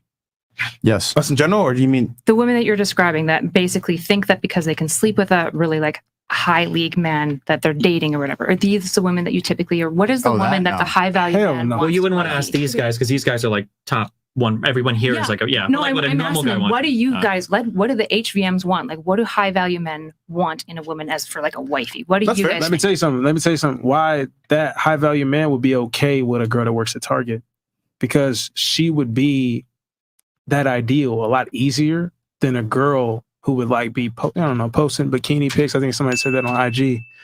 He would be like, you know what, Target, this chick is easier to be like, you know what, this is what I want. And that's all I need you to be. Because it's I don't know intimidating. if a high value That's male. it. It's not Because it's easy. intimidating that like, there's other people that would try to find that. I think her being feminine, her actually understanding, you know what, my man is the man. I'm going to play my role. Her understanding, you know what, this dynamic here that's going on. If I can listen to my man, he can lead me the right way. I'm cool with that. But most guys want that. You probably want a woman who would invest in you. She's loyal, That adds right? value to your life. Right? She's interested in, Don't for fuck example, up my like, peace. That's it. There you go. You fuck up my peace. right. She's going to want to support you in your endeavors. If you're a high value guy, you're some sort of entrepreneur. Like you're making money somehow, which means you're probably intelligent. You're good at business, right? There's a bunch of things going for you that has made you be in this category. The reality is that like, if all you want is like a woman who's attractive and replaceable, that's not a woman who's going to invest a lot into you. Typically the women that you guys talk about, low body count, right? Decently intelligent. She's willing to support you, which I'm gonna be honest, whether we like it or not, most women are actually pretty willing to like fall into like pretty traditional gender like roles in relationships. If they work at Target. Well, here's the I'll give myself as an example, but I don't think that I'm an enigma, right? I think in a lot of ways I have a very low body count. One, I've only slept with my husband, right? Stop the cap. I know. It's like Chris. It's true. Well, okay, go ahead. The reason you have to believe is I came from fundy Christian land, right? And so like in my life, sex was the most shameful thing ever. And so this idea, so when I met my husband, he worked at a homeless shelter. He was a high school dropout, but I met him and he had like such incredible quality to him. I knew that he could be something more and I was willing to invest in him. This is similar to like, if you look at Jeff Bezos and his wife, she met him before he was rich. There's a lot of women who are willing to do that. They'll see a guy and they'll be like, he can be something. See, but And I want only to if be he's willing to behind put in him. the work though too. You can't just do everything for them. They gotta like be willing to do that shit. I Because I agree. helped some guys and then they're still like just fucking losers. Yeah. And you're And like, they rely on you. yeah, and it's like I agree. But You have can to you find agree a that quality like guy. that mindset, she still wants money? Because the ambition and the future leads to the money. So regardless of the fact, she still wants a guy with money. Sure. In a lot of these relationships, I do think that like a woman looks at a competent guy and does think that he can provide stability and whatnot. And I think that that's fine. I have no problem with women having that preference in a long-term relationship. What I'm saying is if you're this guy who provides all of these things, the woman that you're looking for, the dating strategy you're outlining isn't going to keep the women who are willing to invest in you, right? Women with pretty low body counts that are typically like doing something for themselves, they might be willing to fall in behind and support your business, but they're maybe going to school. They have some sort of goals. They exercise. They take pretty good care of themselves. They've got a healthy relationship with their family. They have friends. These women generally are not going to be comfortable with the idea of being replaceable. And I think it's going to derail your relationship. But I think that your values are based on like women on this scale, and the things that you're saying that women value, men don't give a shit about. That's the problem. I'm just saying. Respectfully, you named a whole list of things that are very ethical from a woman's lens. Like if a girl wanted to fuck a girl, yeah. This is where I think men cope. This is where I think men cope all the time. We've already agreed on this panel. Men are killing themselves at a higher rate. They're depressed as fuck. They're addicted, they're homeless, and they're dominantly working really awful labor jobs. Really risky jobs too. But nobody cares though. Nobody cares about them. I agree. But this is the issue, is that if we have a dating strategy that consistently repeats the idea of I don't give a fuck about him, all I care about is his wallet, that's a terrible relationship. See, but that's not what I'm saying. What I'm saying for women is when they do invest that much time and emotion into a guy, they ultimately hold that as a leverage when they don't get what they want. And then it becomes toxic regardless. Anytime any woman that's ever invested that much to a guy and she sees him do something that she doesn't like, she holds that over him. And now it's toxic. Like you invest that time to him and you don't feel like it's fair. You just don't feel. It's not even exact. Then you start holding like shit like, I'm not cooking. I'm not putting out. I'm not doing this. And the next thing you know, it goes toxic. So you're thinking you're putting in investing into a guy as if that matters to him. They don't need, if a guy's making this much money he doesn't give a fuck about your $20, your $50, your $100 if he's providing all the above. You know what he does care about? That when he comes home, that you tell him that you love him. That But- when he falls Right. asleep, he feels your butt again. I want to be your dream, baby. So I need to Woman- be your dream. I need you to be stalking me. I need you to be thinking about me. I hope he's not fucking up. So you brought up some good points here. You mentioned that, you know, women care about a man's wallet. That's a terrible thing. Okay, so this is a perfect example of operating in should, could, and would. The problem is I operate on what is. The reality is this. Feminism has effectively killed the nuclear family. It's hurt relationships to a significant degree because what's happened is we have a deregulated dating marketplace. And we have a deregulated dating marketplace. What does that mean? Well, anyone can hook up with anyone unless there's, you know, as long as there's an age of consent, correct? So when you leave women to their own devices, what do? They pick the best of the best. Well, guess what when you pick the best of the best? These guys don't want to commit. So my thing is this. I know that you're saying like, hey, you want a woman with values, etc. But I noticed that you had some pretty serious buffers here. You grew up in a fairly rural area, Christian family, strong family values. Most women don't have these things, okay? And you are a gross exception. You had one body count. Nowadays, if you take an average woman, she's going to have a higher body count than an average guy. You take an average 21-year-old girl, she's running her laps around the average 21-year-old guy when it comes to sexuality and dealing with opposite gender in general. So I get it. It's fucked up that like a lot of guys live miserable lives, etc. But the reality is women don't give a fuck. So what I have to do is I have to give guys advice to deal with the sexual marketplace today, not 1950 when women were ladies, but today, feminized, masculine women that quite frankly put their careers over everything else. That's the reality. So knowing that, I tell guys, you got to get out there and get experience as well, because being a gentleman, being a nice guy, chivalry will put you in a very bad light. So I get what you're saying. It's fucked up that this is the way it is, but we got to operate on what is. So feminism has destroyed relationships, in my opinion, not necessarily the guys. The way men are responding with the depression and the sadness, etc., and the higher suicide rates, that's kind of a response to feminism a lot of the times, because a lot of guys really, really struggle with dealing with women. However, women have no problem with dealing with opposite gender. 1 in 3 men now is either a virgin or hasn't had sex in a year. Women don't experience that same problem. If they are virgin or celibate, it's by choice. With men, it's not. And I'm surprised you even said that problem. I talked about that on the last show we were on, and the girl's just like, who hurt you? It's giving insecurity when I was talking about the same exact things that you're talking about. Most women don't care. So we need this podcast like this to help men, because you won't. So I would agree that women don't care. The issue is here's 2 things I would say. First of all, the idea of like a low body count, it's not all it's cracked up to be. I can tell you that personally. Fundamental Christian orgasm at a 37% less rate. They also have vaginismus at almost 40% more than other women, to the point where it's so bad that often penetration isn't even possible. So when there's this shame attached to women around sexuality, it has a very pernicious effect on the women. Right? Okay, and I understand that, but what if I told you that having a guy that's 6'3" isn't all it's cracked up to be? They're really wholly agree with you. But here's the thing: most women wouldn't. They would say, "Well, fuck you, I still want him." So what I'm saying is that because you're it's like saying materialistic women. Well, it's not that. It's you're hardwired to be attracted to it. So like if I could tell you a guy that's 6'4" isn't all it's cracked up to be. His likelihood to die at a younger age is higher. He's gonna have a smaller dick, whatever. I could say all the things I want to say, but women are still gonna be hardwired to be attracted to that guy because it's carnal. It's like, oh, he's tall, he can provide security. So with men, same thing. She has a low body count. Oh, she's a virgin. Oh, I'm attracted to that because I know that my ability to have children with her, it's secure, because women want security when it comes to resources and finances. Men want security and paternity. We're very different. So you can say that like if having sex with a virgin sucks and blah blah blah. No. Men are still gonna want it. Just like if I tell a girl you don't want a guy that's 6'6", she's still gonna want it. And that's cap. That's cap. Because like y'all know y'all got toys. Don't play that. Don't do that. Don't say penetration hurts. You go ahead with that penetration, baby. I know you're already doing it. Don't go back to what we were talking about before, because I grew up with a lot of guys, right? So I understand more of a male mentality over women. And as I got older, I understand women more now. And I feel like one of the things I feel really bad about men is like the huge pressure of toxic masculinity put on you guys, because you grow up and it's like you're not allowed to cry, you got to be strong, you got to be tough, you got to do this, you got to do that. And that's why I feel like a lot of men don't know how to properly communicate or express themselves, because society just pushes you down. And it's like if you had a little bit more like love and tenderness in you, you would be able to communicate your feelings better, and you'd be able to love properly. And it just sucks that society really does put that on you guys. And I feel like me, like with my guy friends, with a guy that I'm dating, I really do try to have like those sit down talks with them, because a lot, men and women, a lot of people aren't over their past problems. They just want to shove it down. They don't want to face their fears. They're not accepting what happened to them. But it's serious. It's serious. In general, all of us, you know, you need to accept what happened. You don't forget it.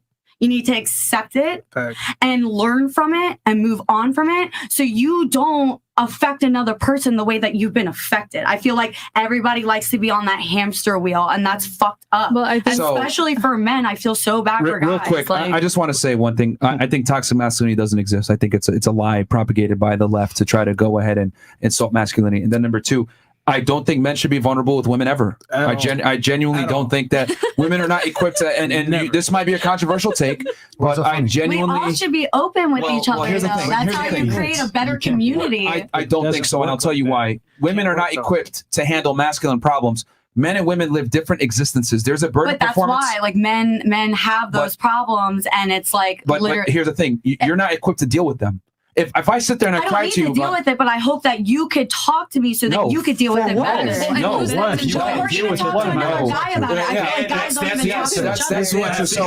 So what I say is, I tell guys all the time, women are not equipped to handle your problems because men and women experience different realities. But do you guys like actually sit down and talk to each other about it? Can I finish?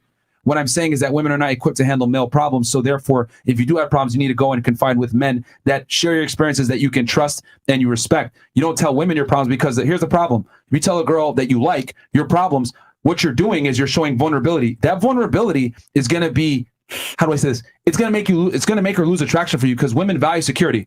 If I'm supposed to be the leader, the rock in the relationship, right? The dominant guy, then I sit there and I cry and I'm not sure where I'm going. Oh my God, I don't know what's going on. And I'm crying to you. Well, you're going to start to doubt my leadership capabilities. And a byproduct of that is you're going to lose attraction for me. Now, again, going back to what I was saying, you might say, not really. I don't agree with that. The truth is female arousal. No, you guys don't know what you're aroused by. So if I know, some girls might be able to tolerate, some girls can't. Why would I take that risk and open up Pandora's box and open up vulnerability to you when I know, number one, you can handle it. Number two, the chances of you losing attraction to me go up. And I don't know what's going to happen. Why not just tell guys that actually deal with my problems and know what the masculine burden performance is? Because the reality is this. You can call me sexist, call me misogynist, whatever you want to say. Mediocrity is only accepted from women. Men can't afford to be mediocre because as a woman, if you're mediocre, if you're attractive, you can still find a rich man. As a man, if you're mediocre, you're fucked. How do most mediocre men have wives?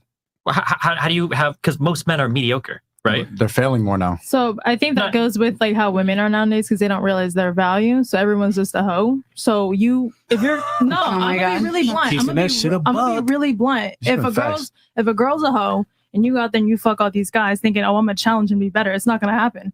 He's gonna fuck you, he's gonna fuck her, he's gonna fuck everyone, and you're like, well, he's shitty. Maybe you're shitty.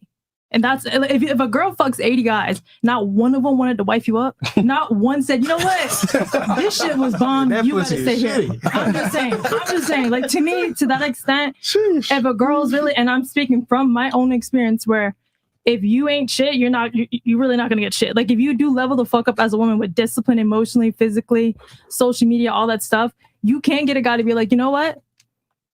I might need to calm the fuck down. I should probably stop going out because I'm not going to be one like her. If that's what you're looking for.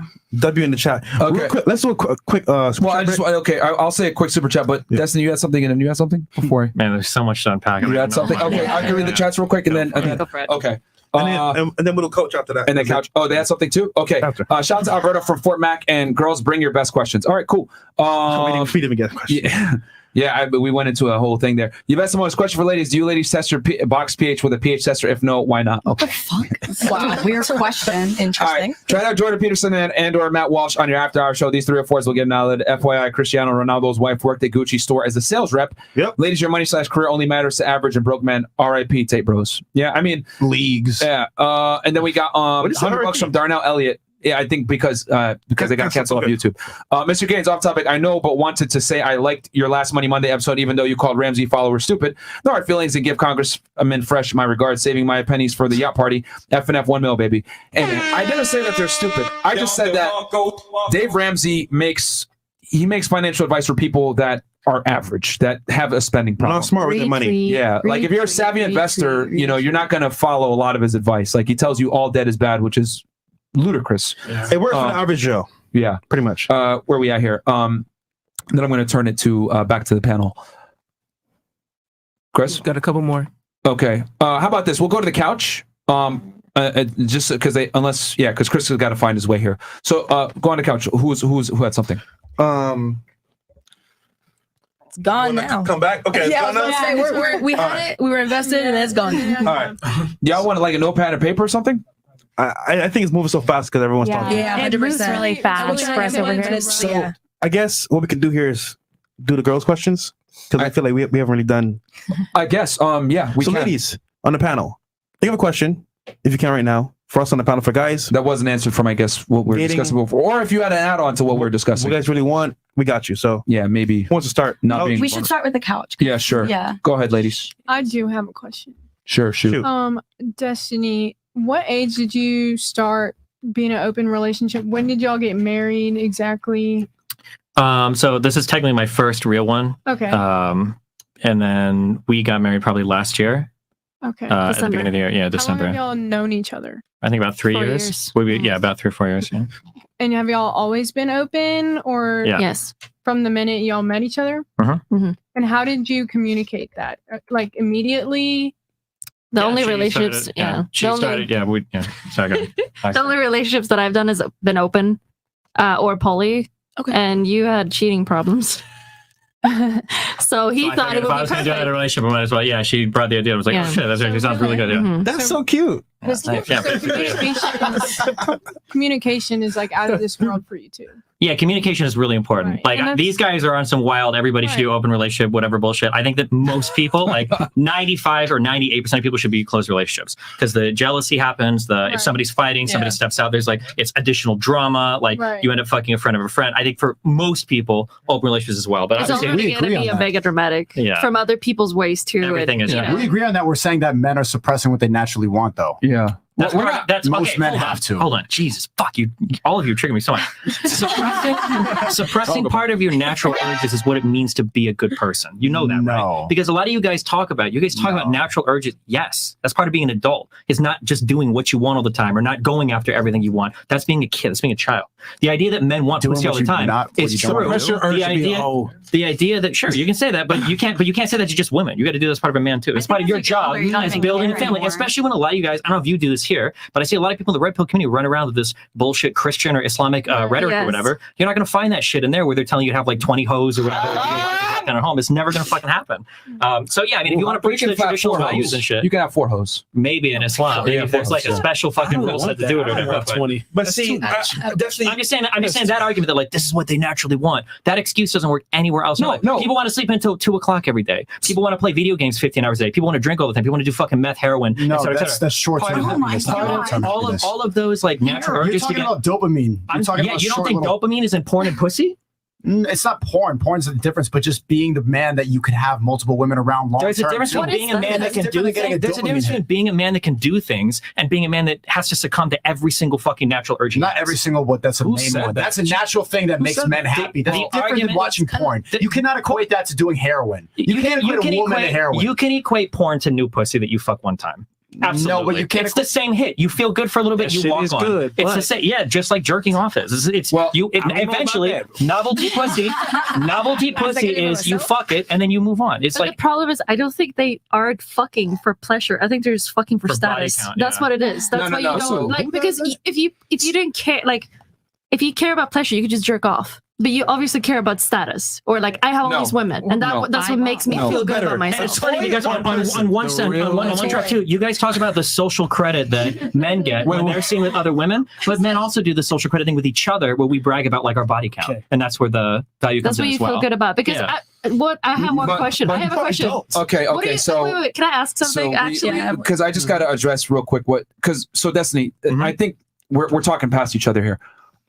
All I'm saying is that so with women, right? Remember, I explained it from the beginning to end, but I'll just say it one more time. Women want security from one guy, typically. Men want sex with a bunch of women. What I'm saying is that if that woman's sexual strategy is accomplished, she got the best guy that she can get. Why can't the guy get his sexual strategy accomplished and have women as well? That's my argument because both parties are happy. So why is it that her sexual strategy overrides his. I think we have to go out of the world of the purely descriptive, like super fundamental Evo psych terms, because we got to start a foundation though. We can start it at a foundation, but then we have to get out of that with some real world shit. So everything you say about like babies and security is completely wrong. You are losing control of your man's financial well-being. If you guys all agree that men get fucked in child support and fucking divorce, the last thing you want is a guy that's fucking other women. Full stop. There's no cope around that. There's no other way to get around that. Because you as a guy, when you impregnate another woman, you've lost all fucking control. That woman owns you now for 18 years on child support. That's where you don't be an idiot, but they still want to have sex. You're not going to say don't be an idiot. You're not supposed to get other girls pregnant. Yeah, you're not supposed to. Sure, there's a lot of things you're not supposed to do, but it will happen. And if you want to talk about stats and probabilities, hold on. How many fucking NBA players are paying fucking child support to some random bitch they not done? So if they can't keep their shit under control, no way is the average motherfucker. And you guys are emptying out condoms and shit. Destiny, you're making that the real world experience that, hey, you could potentially get this girl pregnant, right? Well, okay, why aren't girls being more careful about their box if they could potentially get pregnant? It's a lot of I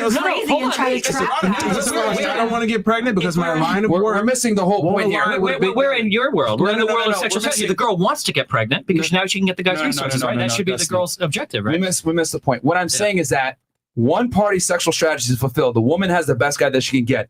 My thing is, why is it that the male sexual strategy of wanting to have multiple women is such a problem? I'm looking at it like the girl gets what she wants. The guy should be able to get what he wants too. Obviously, he's got to exercise some discretion, not be an idiot. He should be wearing a condom. He should be bringing diseases back, etc. He's got to do it intelligently. But what I am saying is that both parties can coexist with that, especially if it's made up front with that arrangement. My thing is this. Most guys, if you put a guy in a dark room by himself and say, listen, bro, you got your main girl.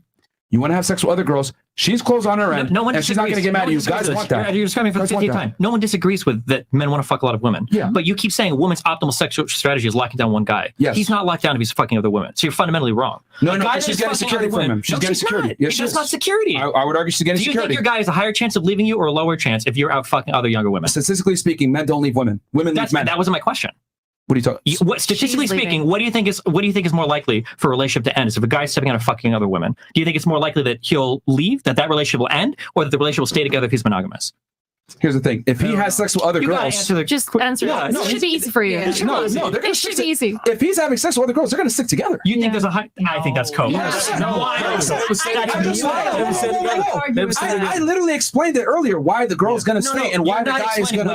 What you're doing is you take like these really basic like Evo psych analyses about like optimal sexual strategy. You don't apply them at all how it would work in the real world. For instance, like the security thing where you have less security with a man that is fucking other women. That's a fact. How? Yes. Well, because he can get another woman pregnant because he could leave you for a younger woman. The only reason why a monogamous man would leave that girlfriend that's solid by him and he cheats one time, it's a guilty pleasure that he's been fiending for forever. If the guy is already getting pussy and he's still coming back to her and he stays there, he's not gonna leave. Keep in mind, I already described the safeguards. I described having children, being married, having a house. All these things are tenements that are going to keep that guy around. At some point, that's what I'm saying. The girl's got to be smart enough to get the title. Get the children. If you locked them down with kids, but again, but the problem is you go into these like 1% of the 1% of the 1% scenarios, and then you try to blow it out to everybody. The reality is like everybody's not going to have like 3 kids, a house, and a guy that's never going to fucking leave. Because those guys, I agree, most guys can't. I agree, most guys can't do it. But what I'm saying is that it works that way. That's what I'm saying. I don't think it does work though. That's what I'm saying. I don't think there are a lot of these one and over relationships. This is like a celeb only. This is celebrity. This is celebrity only. There's more quite a few than I think both open-ended.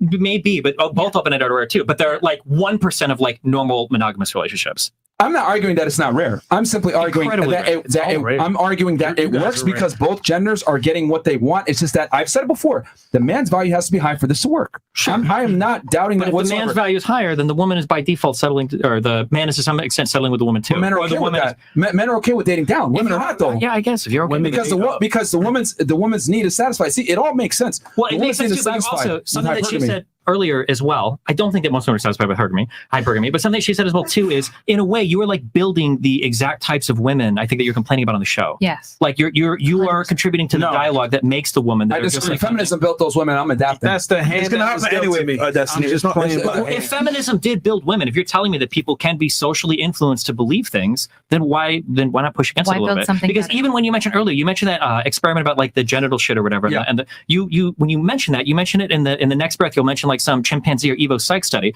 But that genital thing lighting up, that's not a biological thing. That's a socially conditioned thing. You said to yourself, people are answering in ways that are politically correct. They're answering in certain ways because they've been sexually trained in certain ways that makes them believe in certain things. And a lot of those reinforcements come from places like this. Why do women lie about what they're sexually attracted to? Because men shame them for their body counts. Why do men shame them for their body counts? Because people on shows like this will say things like, well, if a woman's got a high body count, she's not worth shit, but the man is worth so much more. Even though the man can step out, knock up 12 other bitches, and then leave you with fucking 2 kids, and you never get child support from for the rest of your life. I just think that's it's another way of like looking at shit, I think. You can look at it from that. No, you can actually look at it from that perspective, but you can also say, well, you can also argue, well, it's ingrained from a biological sense because if a woman's promiscuous, it's very difficult for her to get security from a higher status guy because he'd be like, well, you're a fucking hoe, you're a prostitute. And that's been going on for millennia. Women since the beginning of time that were promiscuous were never respected from society.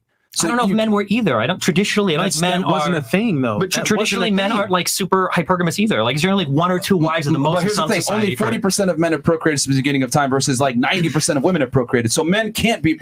Most men don't have the luxury of being promiscuous. Most men understand their play. Like most men would be like, you know what, bro? I work at McDonald's. Let me try to holler at this girl at Chick-fil-A.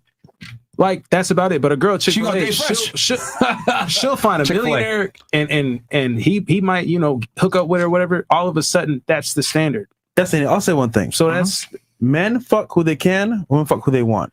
At the end of the day, I get what you're saying, but let's be real here. This podcast is not that big.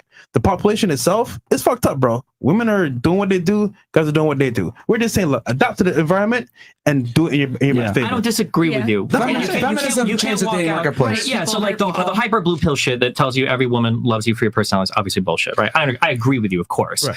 But I'm saying you have to be careful at some point because you also push people like further and further into these boxes or like further and further into these areas where they feel like not only is it a description of reality, but it's a way that they have to act and they've got to push it on other people and they've got to force it more and more. And I feel like sometimes it's okay to give like the other end. Like, you don't have to be so obsessed with like how chimpanzees fuck each other in order to figure out what your dating life should look like. That was merely to establish social proof. Yeah. Sure, I understand. Like for example, you didn't need to get your friend to tell you, yo, I think she's hot for you to date her or marry her. No, you were able to come to that conclusion on your own. My argument is that women are hive-minded creatures. Well, what else could social proof be for? I'm curious. When you look at social proof.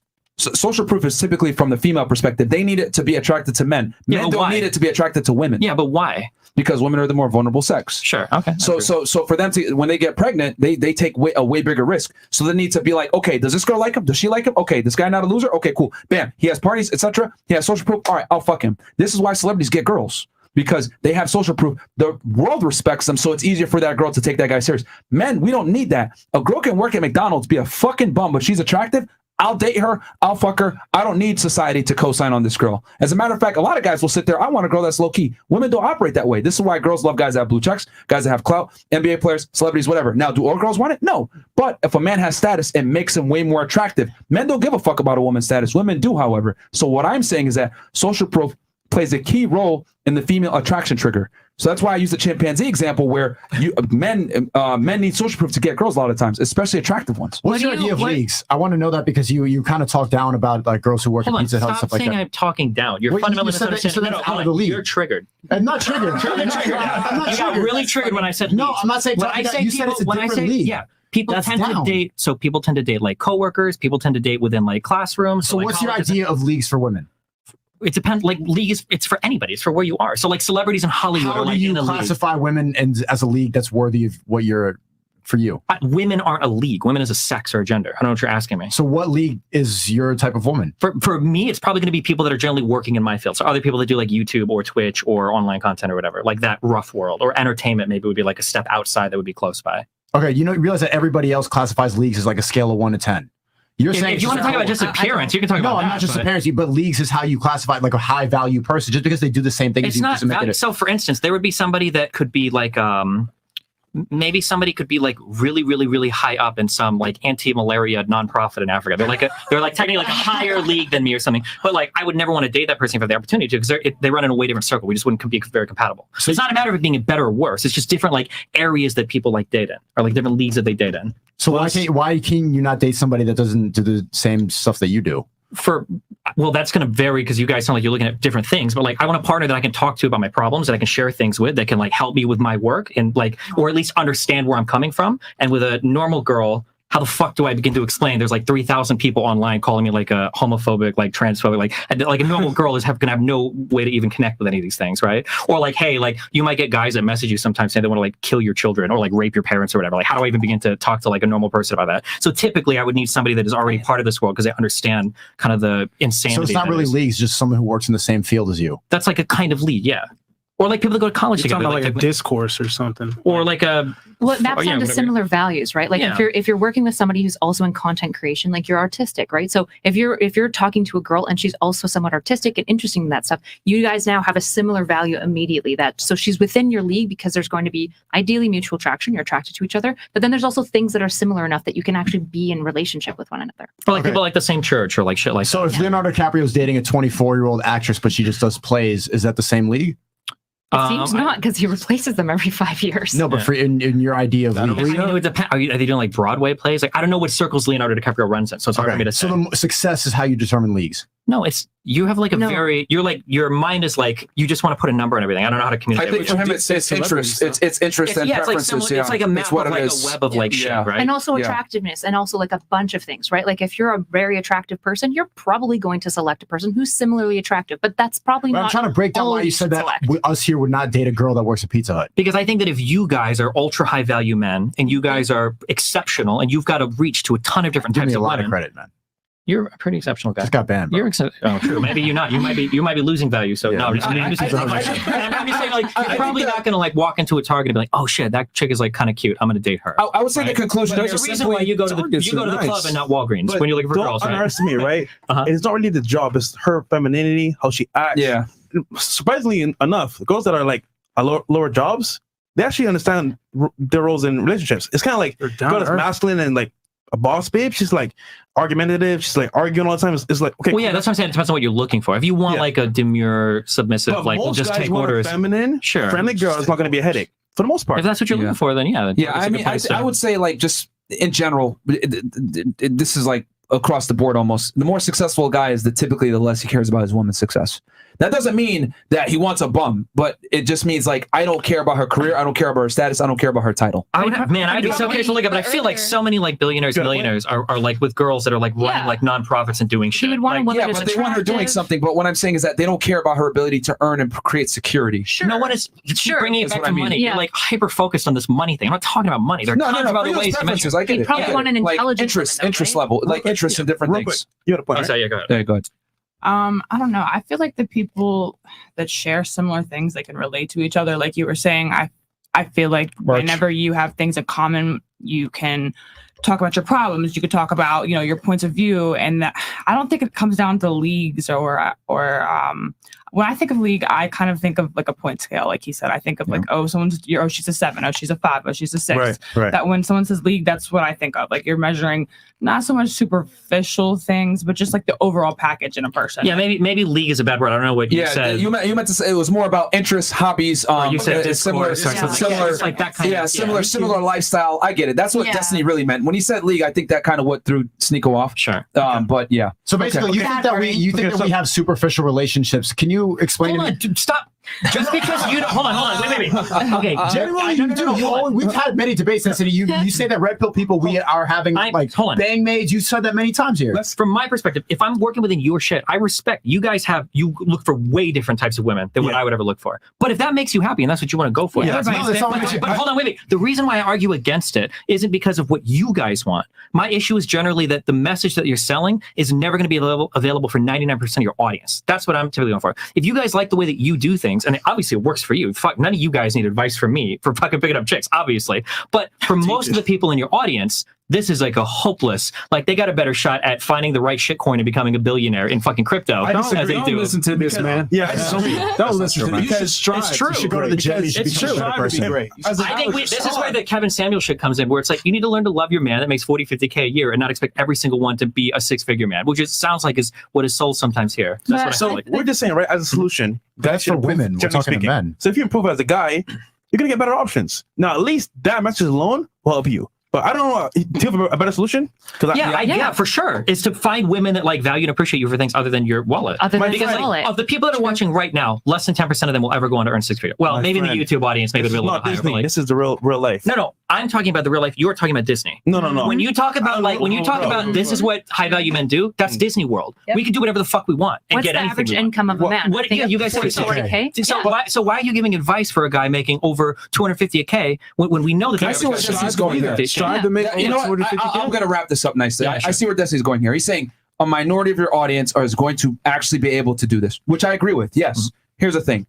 I'm going to supply them with the tools, let them know this is the reality, this is how the world works. It's up to them if they're going to take the tools and do something with it. Are most guys going to do it? No. And I'll be honest about that. 22,000 people watching here, maybe 200 will. But you know what? If we can affect those 200 guys and they get out there and they're able to get that sexual selectivity, that's a W. And if I'm able to convert a small percentage, that's what it is. But I want to at least arm them with the tools to understand that women don't love idealistically, they love opportunistically, and you need to become that fucking opportunity. So what do you you need to become say to that the guy. people that is never going to reach That's that? tough. What about the Well, 21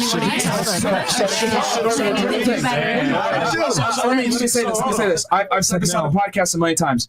There's winners and there's losers. Unfortunately, there's more losers.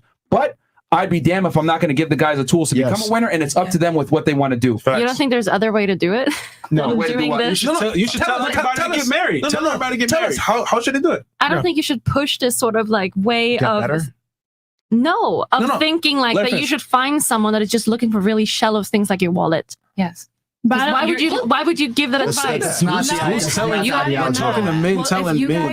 If you guys say that a man's Let's let her finish. Let her finish her Please point. tell us a solution. Not what we're doing wrong. Tell us your solution. I think you should find people that you want and give them the same thing to them. Right, and the problem is that most men cannot find these that. shallow things. Most men can't find that now because all women I want think the that high there's value men other now. things that we can learn. Like you're super interested in trying to teach skills to men that have struggles with this. I think there's other ways than saying that everything is about money, or like you should become this or make this money, or you should just find the girls that are looking for those sort of things. Like I think there's other ways to do it. If you really care, I think there's other ways. Here's the thing. No, it's not. The thing is, what you're saying, even though it sounds great on paper, doesn't work in application. The reason why is because women are hyper selective. And here's the thing. You two, no offense, but you guys are women. You've never dated women as a man. Yeah, different. What ladies don't understand is that it's extremely difficult for men to even get a date. Most men are virtually invisible to most women. And you guys are not going to understand this because you guys are women and you have the privilege of men coming up to you. But I'm telling you, it is not as easy as you say. Men must become. Now you're just looking at it from a financial standpoint. No, they have to get in shape. They have to understand female nature. Mindset. They have to dress well, gotta learn have to smell, seduce have hygiene, etc. It's becoming a complete package. We're just saying money is a component. And the other thing too is that the reason why I say money is so important is because women make their own money. So women typically want a guy at their level, preferably above them. So sometimes you might not even be able to get a date with a girl, even though you're a suitable candidate, just because of your income level. A lot of girls will disqualify a man simply because he makes less than her. So what I'm saying is that to be the best version of yourself is going to get your money up, be in shape, learn game, etc. It's going to make you the most attractive to the widest demographic of women, so you have the most options. I just want guys to have options. The thing is that women don't understand that men must create their value versus women are born with their value. So no offense, with all due respect, that's why you guys are able to speak the way that you do, because you don't understand the perils of what it takes to be attractive as a man. It comes back to that pizza. Women just enjoy the end product. I know what it tastes like. It tastes good. But you don't understand what it takes to make the pizza. There's like, I don't think it's a good thing to tell a guy that the first thing that he's going to tell a girl when he starts dating her is that he wants to go fuck other women. I don't think that's going to work. We didn't say that. We didn't say that. So you should lie. That's one thing that you guys are advertising of like, oh, it should be a good thing. It's to get better so that you are able to get that in a relationship. It's to we want men to be able to have the ability to dictate that term. Say that up front. Are we saying, here's the thing, with nuclear weapons, right? Mutually assured destruction. Couple of first world countries, or a couple countries actually, have nuclear weapons. We're never going to use them. right? What I'm telling guys is you need the ability to use the nuclear weapons if said so. And that happens. That's how you keep peace a lot of the times. If you let your girl know, you don't have to actually enact on the ability to cheat, but you need to let her know that she's replaceable. She's going to behave. She's going to respect you. She's going to treat you better. She's not. She's going to leave you and destroy your shit. Okay, now you might say That's that. what she's going to do. You might say that, but the reality is if you built up emotional... That works for Leonardo DiCaprio. That's what we do. Let me just finish my point. If you built up emotional investment, you're an attractive guy, and she can't replace you faster than you can replace her, and you have the leverage in a relationship, trust me, she's not going anywhere. So that's not going to work for someone that makes a normal amount of money, or it has like a process. It's not going to work. Circles. The same thing we're telling men to improve, and ultimately, what I think you need to admit is that it's better for men to hear this rhetoric than to hear yours. I disagree. I think you guys have already admitted that your rhetoric doesn't work. But I don't think when you say it does work. It works for me. It works for me. I found the red pill when I was 17, 18, and hold on. You're not you're attractive, you're tall. Let me finish the point. Ultimately, you're saying that most men should just settle and not try to improve. Did I ever say that? No. You're saying that you shouldn't ever try to strive to be better. Did I ever say that? You're saying that you should just accept where you are. There are tons of ways. Your guys' first 5 points of advice are actually really solid. This is something where like I wouldn't call myself blue pill, right? I'm like somewhere in between because I would agree that your guys' 5 advice of like clean your hygiene, like don't smell, start working out, like get a job, like get your shit together. Like that's actually really good advice for most men. Like I agree with this. The issue is that'll get them in the door, but that doesn't maintain a long-term relationship. It doesn't help him find somebody who can be a partner in his life. And regardless of like what we talk about of like hoes and sex and all this stuff, like men are desperate to just be seen and valued and loved. And like I know that sounds like a big fifi thing, but when we're talking about relationships, we're talking about fifis. That's all we're talking about. Yeah, but it sounds like you're putting it all just on the men. Like it's not women. That's what this show is. Hold on, there's an advice show for men. Of course it's put on the men. We're talking about this topic. I'm not about the show. Because right now, all she's saying is like, oh, men need to do this, men need to do that. What about the women's end? If he's putting up his end of, I'm trying to be high value, I want to be clean, I want to have all this stuff. Okay, you do all that. You get a girl. She's a fucking hoe. And you're like, this is not fucking worth it. I'm gonna fuck a bunch of bitches. Like immediately. I agree with you, which is why on the internet people call me pick-me's all the time, because I absolutely am all for like collective women responsibility. I don't think in general women are very like open to hearing things like, hey, as women, these are things we need to improve. There is an implicit bias around women's emotions. Women absolutely see their emotions as more important than men's. That is a reality. That's a toxic reality. That's something that I would encourage most women, if you want an egalitarian relationship, genuinely, that's something you need to dismantle. So responsibility on women is not something that I'm at all afraid of talking about. Yeah, no, I agree. The problem is women don't want an egalitarian relationship. Yeah, that's a fallacy. They don't. Women want a superior. They want a man better than them in every facet. People to communicate with them though. Like I want somebody that's going to communicate with me. I don't want somebody that's going to sit there and just be like, oh, I just only can talk to the bros about that. That doesn't like, that doesn't make that doesn't disprove that women don't want an egalitarian relationship at all. I would agree. Actually, I would say 90% of people are going to fall into a traditional relationship. But as you guys would say, most women after 5 to 6 years get dissatisfied. And I would argue the reason for this is because of this lack of emotional connection. Now, I'm not going to shit on men for the lack of emotional connection. There's a ton of reasons as to why men struggle with this specifically, but women are increasingly reporting that they are dissatisfied with their partners, which is why they're leaving them. What if he don't want to put up with all her trauma from her past? You want to know why? You want to know why? I'll explain to you right now why the women lose attraction. Because here's what happens when guys get monogamous. They get lazy, they get fat, they get complacent, they don't go ahead and achieve as much. So do they women. sit there. Well, here's the difference though. Men don't leave women at the same rate women leave men. Women overwhelmingly initiate divorce and breakups. Again, going back to what I was saying. This is why it's so important for you as a man to maintain your attraction. Does that mean you got to actually go out and have sex with other girls? No, but you need to always be able to do it. Now, if you actually enact on it, whatever, it's up to you. But my thing is, I want men the ability to be able to do it, to put their girl in place, because women only behave when they can be replaced. I know that sounds misogynistic or terrible, but women need to always feel like they have the best guy. I don't make the rules. I just report them. Women are hypergamous, which means they need the best guy that they can get. The best reminder that they have the best guy that they can get is if he can leave her. Not the other way around. When a man is chasing the girl and he feels happy to have her, he pedestalizes her. What happens? You pedestalize the girl, she looks down upon you, attraction gone, because women want to date up, they want to fuck up, they want a man superior to themselves. Egalitarian relationships are capped. They don't exist. Women want a superior. I would say that's probably true for like 90%. I granted you 90%. There's probably 10% of women and men that both. But we can't go off the exceptions to the rule. For we sure. Gotta go off the majority of how women operate. Like you're a gross exception. Like you, for example, virgin, one body count. You're from a rural area. You haven't been poisoned by social media. Come from a strong family. Raised well. Raised well. Unfortunately, you are a gross exception to the rule. Most women are not like you. Most women care about how much a guy makes. They care about income. They care about height. They care about how he looks, etc. A lot of women have very high standards on most guys that most guys don't reach. So for you to say, well, we need to change and you shouldn't be looking at a girl as your wall, like that wants you as a wall, blah, blah, blah.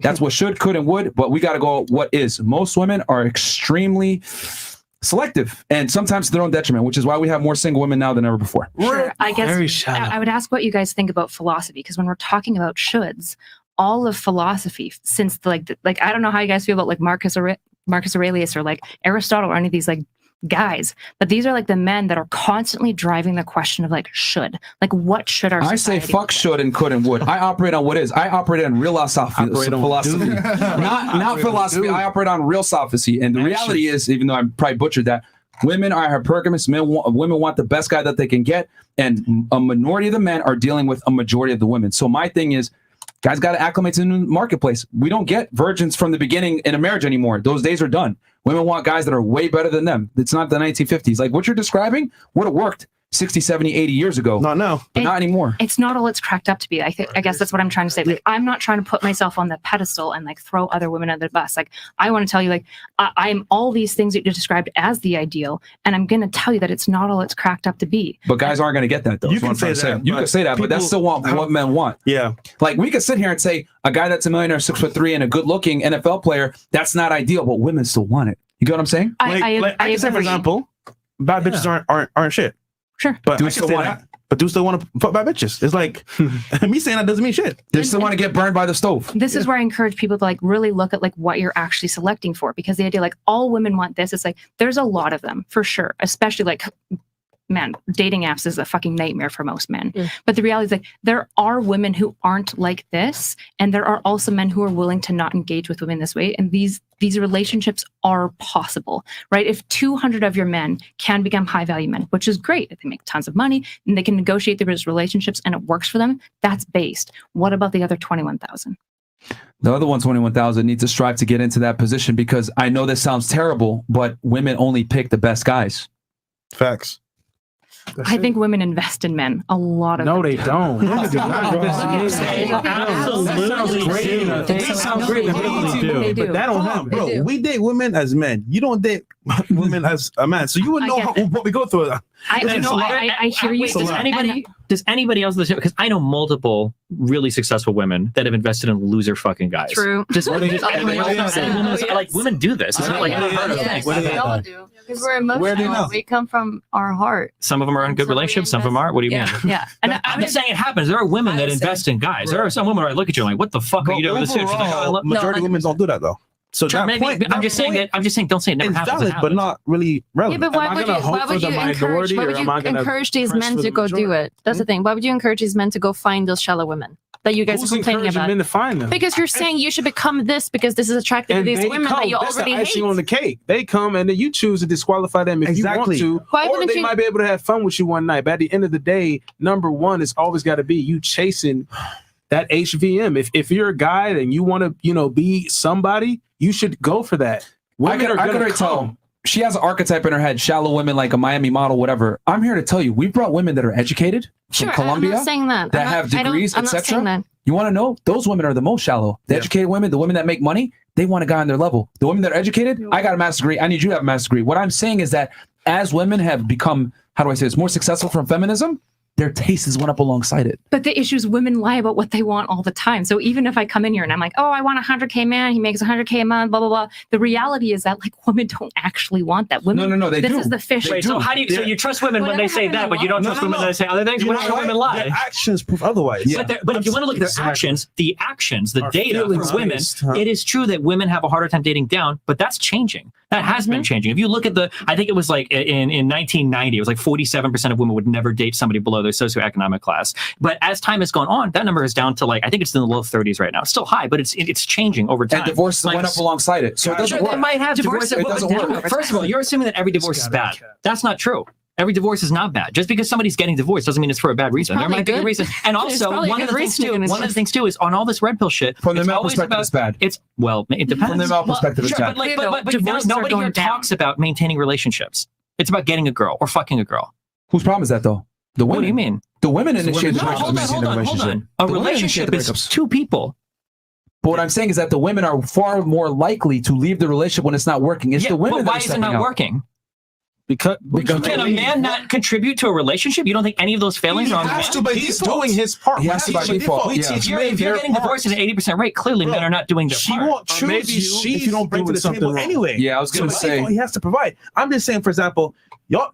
Wait, so when women are bringing with men, it's always the men, or it's always who wants to date a bum?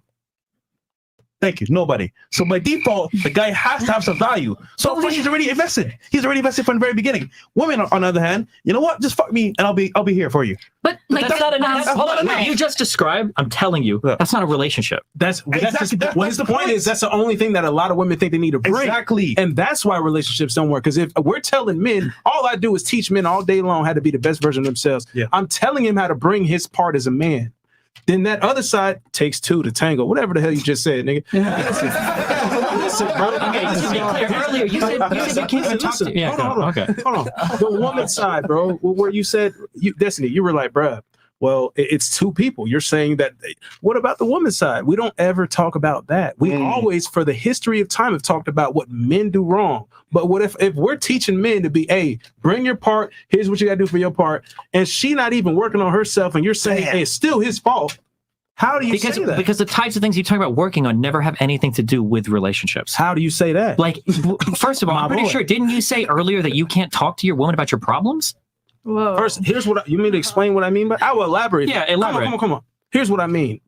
You go home to your woman and you're like, oh my God, my day, it was a drag. The fact that that's the only way that you can conceive, the only way you can conceive is sharing problems like that. Give this example that's really that's not a real example. It is a real example. That's not a real example. I can't be. I cried too. Crystal guys slay with we're talking about like communicating things that happen to you that affect the way you are now, not like crying about your day. Let's just let MJ finish his scenario real fast, please. First off, if it's things that's been in my past, I'm a grown ass man. I've already worked through that to get to where I'm at now. I don't have a trauma. I don't have a this mental this mental health thing that's pushed today is cool and all, but when people use it as an excuse, that's the problem. Facts. I've been working on mental health since the jump before it was a popular thing to say. So I'm cool on that. I don't have problems that I need to bring to you. But most so if people don't talk about it. If a girl has problems that she wants to be like, okay, cool, that's her. I would like for her to have that handled herself because a man is bringing that. I tell men, hey, have yourself handled. Because if you come at a girl with crying and, oh, here's my traumas from the past, a girl's gonna look at you like, man, the fuck up. If you getting dry, if you can't share like a problem with your woman, I don't know what kind of relationship that is. Talking about? It could be something with work, it could be something with family, it could be something with friends. It could be something that a woman and you can handle together. But most things that men go through, you should not tell a woman. You should not tell a woman, panel. Wait, isn't a relationship meant to be an emotional sort of thing where you're sharing things together? Because like otherwise it just looks like you're just finding fuck buddies. No, that's what it sounds like. That you're just gonna make pregnant. You're right. You know what? Yeah. How about this though, ladies? You tell me if I'm wrong or if I'm right. What if I have a problem at work? I come home. Damn, babe, work was hard. I might lose my job, but at the same time, like I'm gonna try my best to make things happen, right? Or I come home from work. Babe, I call my brother. I had a problem at work. Almost lost my job, but I got it fixed. Let's go on a vacation to Hawaii. What sounds better? I mean, both of them are good options because you're still talking about it. I'd be curious. But the problem isn't resolved, is what we're saying. Like, if you go home and tell someone, like, hey, like you're a CEO, this is my problem. You go and tell your girl that she can't fix the fucking problem. Well, okay, do you guys not talk to? Do you guys not talk to people ever? When you share, somebody actually has real life fucking communication with people. When you share a problem with somebody, most of the time people aren't looking for solutions. You just want somebody to listen to you and understand you. That is probably, and I would actually go as far as say that that's probably the #1 problem of men today. That's one of the reasons why this show does really well. Is because you guys make men feel heard. When you guys talk about shit on your show, the reason why people are tuning in is because they feel like for once in their fucking life, somebody on YouTube is talking about a problem that they identify with. And you can call men whatever, masculine, macho, whatever bullshit you want. strong. But just like women, at the end of the day, they hear that shit and they're like, fucking A. But as men can Myron gets telling a man. So no, bullshit. Women can't Anybody with their problems, bro. maybe not the women that you talk to, but if you find a real adult, a real human being, people should be able to listen to your problems. You come home and you say, work was shitty today. Work was shitty today. Okay, I fucking lost a big account or whatever. Shit sucks or whatever. Your wife, maybe she rubs your back. She gives you a blowjob and you're fucking good. Yeah, you should be able to do these types of things. I know what you mean. I know what y'all mean. Listen. And that's the kind of, I'm gonna tell you something. Listen, that's the kind of stuff, guys, that you would sit there and let a girl know. First off, don't pillow talk. No pillow talking. That's bullshit. That's weak man shit.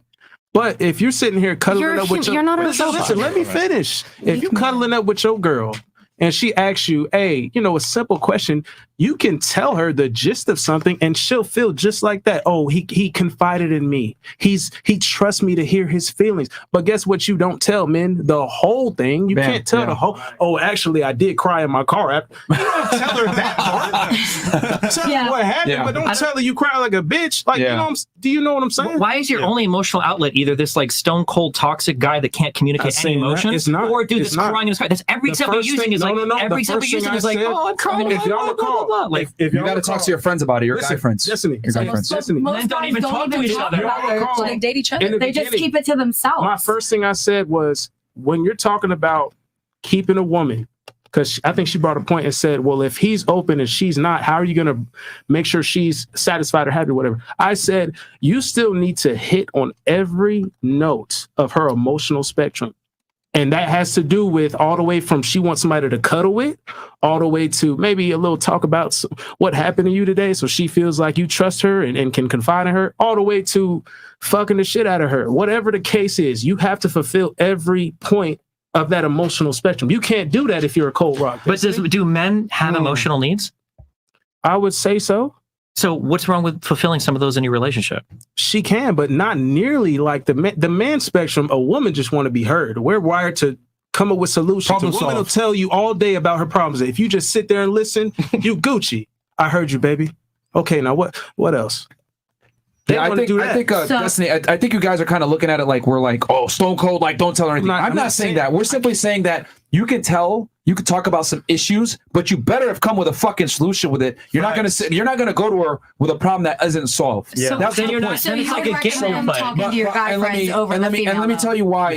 Going back to what the reason why you need to talk to your guy friends, right? This is why I say it's so important to have guys that you trust. You need to have a tribe. You need to have a brotherhood. Because with guys, they're going to be able to identify with your problems and prescribe you something that may actually help you because they dealt with the same problems. You said earlier, you want someone that can understand your problems. Unfortunately, women don't understand masculine problems a lot of the times. Now, you're in a good position where your girl does the same thing that you do, so you can talk about it. You guys have similarities, which makes sense as to why you may select the way that you do. You want a woman that has the same interests and wants, etc., because you can have a conversation with her. But the thing is that unfortunately, a lot of guys don't want to be nurses. And what do most women want to do? They want to be nurses. They want to be in social work. They want to do philanthropy. They want to be involved in, charity work. Guys don't want to do that shit. So a lot of times, men and women are different. Guys aren't going to have the same interests as their girls. So what I'm saying is that you can't sit there and cry to your girl about your problems because she's not equipped to deal with it. However, if your girl cries to you, you're supposed to be the stoic rock that can listen to her problems because your dick's not going to get soft from your girl crying on you. She's emotional. I agree. It's my final words that I won't say anything else on this. Sure. You keep saying that like women aren't equipped to deal with men's problems. What I'm telling you is that when you complain about your problems to other people, you don't have to be equipped to deal with the problems. People just want to be heard and understood. That's it. I'm not saying you have to, because when your woman complains to you about her problems, and if you call it whining, let me give men tips in the audience and maybe haven't heard this before. When your woman complains to you about a problem, she's not looking for you to fucking solve the problem. She just wants you to hear. That's true. Right? And it's the same thing with a man complaining about his problem. He doesn't want the woman because she probably doesn't know fucking shit about accounts at work or whatever the fuck. You just want to be able to complain. So she's like, oh, that's my thing. Like, you're my king when you're in my house. Here's my only thing about that. Sure. And then I'm done. Here's my thing. Yeah. You are not going to lose attraction for your girl for being vulnerable with you, listening to her problems. However, now, your girl, if you complain to her and cry about your problems, she might lose attraction for you. Is that all the way? No. But what I'm saying is that why would you put up Pandora's box? If there's a 10% chance, why would you risk that when you can just go talk to your guy friends who are going to give you better advice, understand you, and not going to judge you for it? That's all I'm saying. Why risk it? Why do crystal guys like slay with bitches so well then? Like you know like why do what? Crystal guys, like you know the guys they're wearing like hemp pants, they're very, crystals, very San Diego, they've got beads in their hair, they've got dreads. No, look at them in San Diego. They fucking slay. They usually play like one song. They are tapping into the spiritual nature of women. But they're not venting and complaining. They're not saying my work day was hard. They're massaging. They're playing the little sitar and stuff like that. They got music, massaging. No, they're often being like extremely emotional. They're doing DMT and they're doing the right emotional things. They're complaining and whining. I agree, right? And I would say like there's one issue, like so this is what I talk about with like men a lot is like we don't really raise men to like manage emotions well. So when we look at children, girls tend to internalize their emotions. They cry, they turn inward, they get sad. Those kids are really easy to co-regulate. Give them a hug, pat their back, they do better. What do boys tend to do? Externalize. They throw shit. They want to punch walls. They want to kick things. They want to scream. And what do we do to little boys when they scream and carry on? We send them to their room. We say, I don't want to deal with your fucking emotions. Go to your room. And so then we have a bunch of men that hit 22 and they realize like, yeah, they often don't know how to express their emotions well. And women have this implicit bias, but that doesn't mean that that's not something that can be overcome and easily within most relationships. So their solution is to talk to their bros about it, though. They're but men don't talk to each other. They absolutely fucking It's rare, They but absolutely I understand that it's rare. They're trying to explain to their audience that you need a tribal brotherhood. You need guys to your boy. Wait, I was curious. Men need a tribe. So Have you guys ever like thought about like doing MDMA and crying together? Is that what you guys do? Is that what you do to like to feel out, you know, and all? Is that what you do? MDMA? Yeah, MDMA. We're very against drug use. They're straight edge. I see. Okay. I don't believe in drug use Do at you all. sit and cry together? No. No, we don't. No, we don't cry. Like the thing is that like I mean, if you need to cry, like if something crazy's happening, you need to cry in front of your guy friends. That's fine because you're not going to be judged for it. They don't cry in front of me. I mean, you know, they'll make fun of it. Yeah, they'll make fun of you about it a week later. It is what it is. But my thing is that I look at it like you want to mitigate risk. Crying in front of your girl, because here's the thing. Women typically don't know how to respond or how they're going to respond to their guy crying in front of them until it actually happens. It comes back to that arousal thing I talked about. Because 100%. I can't tell you how many times we've brought a girl on the show. Yeah, I thought I could, take care of my guy when he was crying and vulnerable, but I lost attraction for him and respect for him after. Aww. And it happens all the time. When men are vulnerable publicly, they get made fun of and admonished for it. Look at Kanye West. Look at Tyrese crying, whatever. It is not good for men to cry publicly. And I've said this before. You fucking cry in silence by yourself or with other guys that understand your problems. Women are not equipped to handle your problems. I know this sounds so fucked up or whatever. The leaders, but at least you're trying to say that they should talk to each other. Because most people don't talk to each other. This is something that So I do believe that we want our partners to like express their emotions to us. But to your point is if people come to me, like my friends or my family, or if I'm going to my man with a problem, you have to have a solution to that. And that's your point is if my man's going to come to me and say, this happened or that happened, in our mind, it's like, okay, well, what's the solution for it? Because just like working, if you're at work, something happens, who cares? Okay, that happened. Now what's the solution for it? So your partner, yes, you can express it, whatever happened. But in a woman's mind, I'm going to sit there and be like, okay, so what are you going to do about it? Right. Like, but this is the problem. But this happened. We can continue to bitch and moan about it. We can cry about it. We can talk about it for days, or we can make the problem get better. So together, maybe we can come together and find a solution.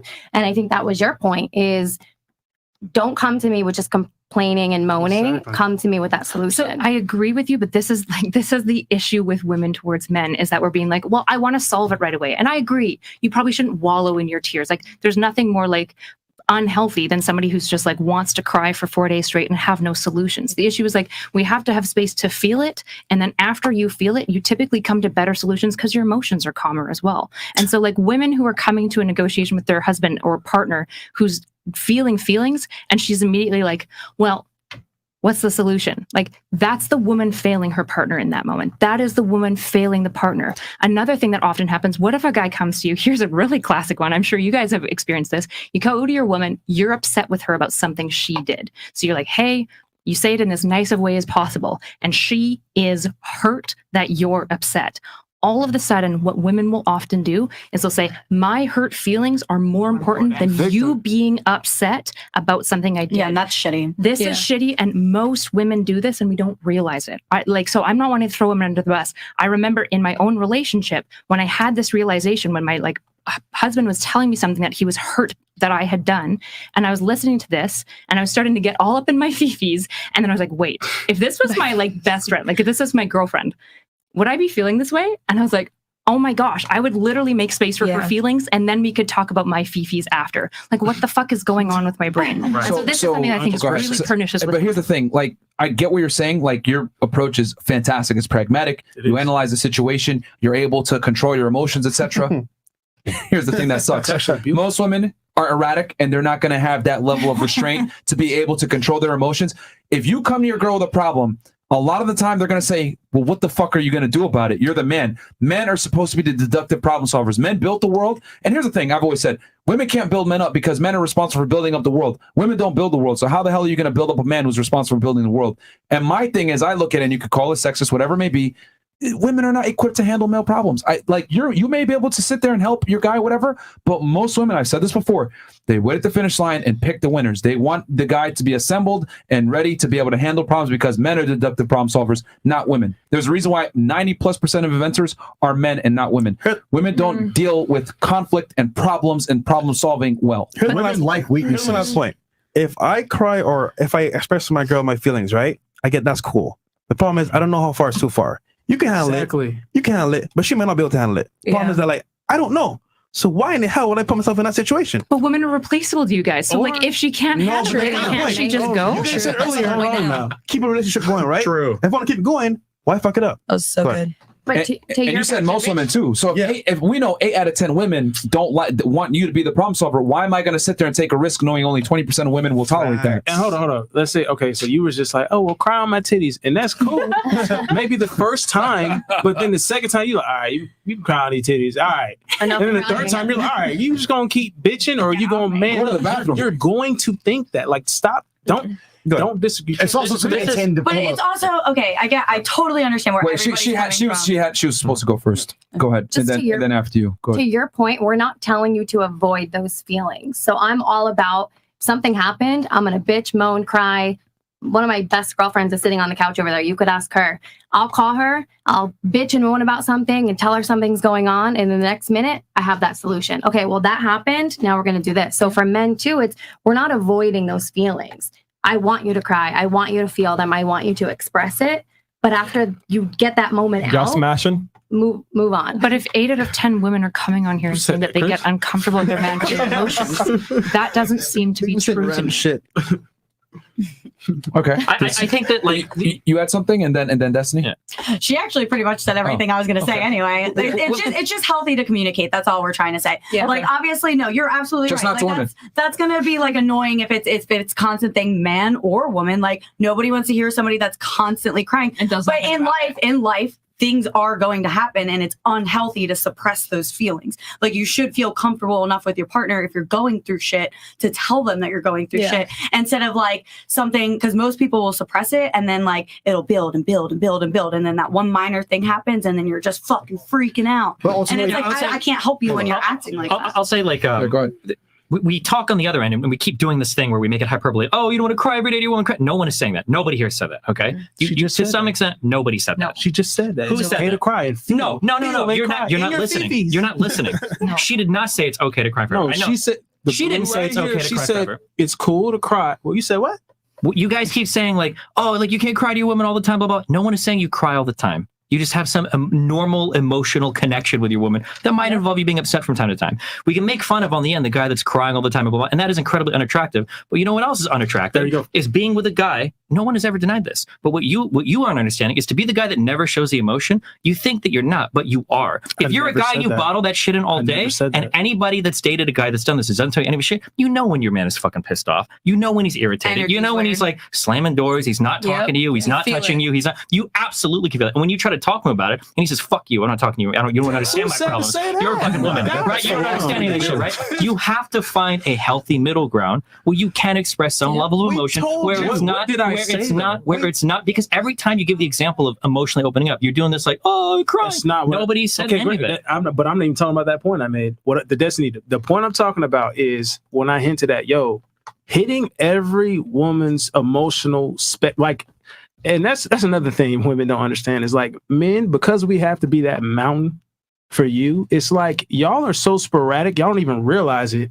And we always have to be ready to catch you at any moment. You can't be that guy if you don't feel.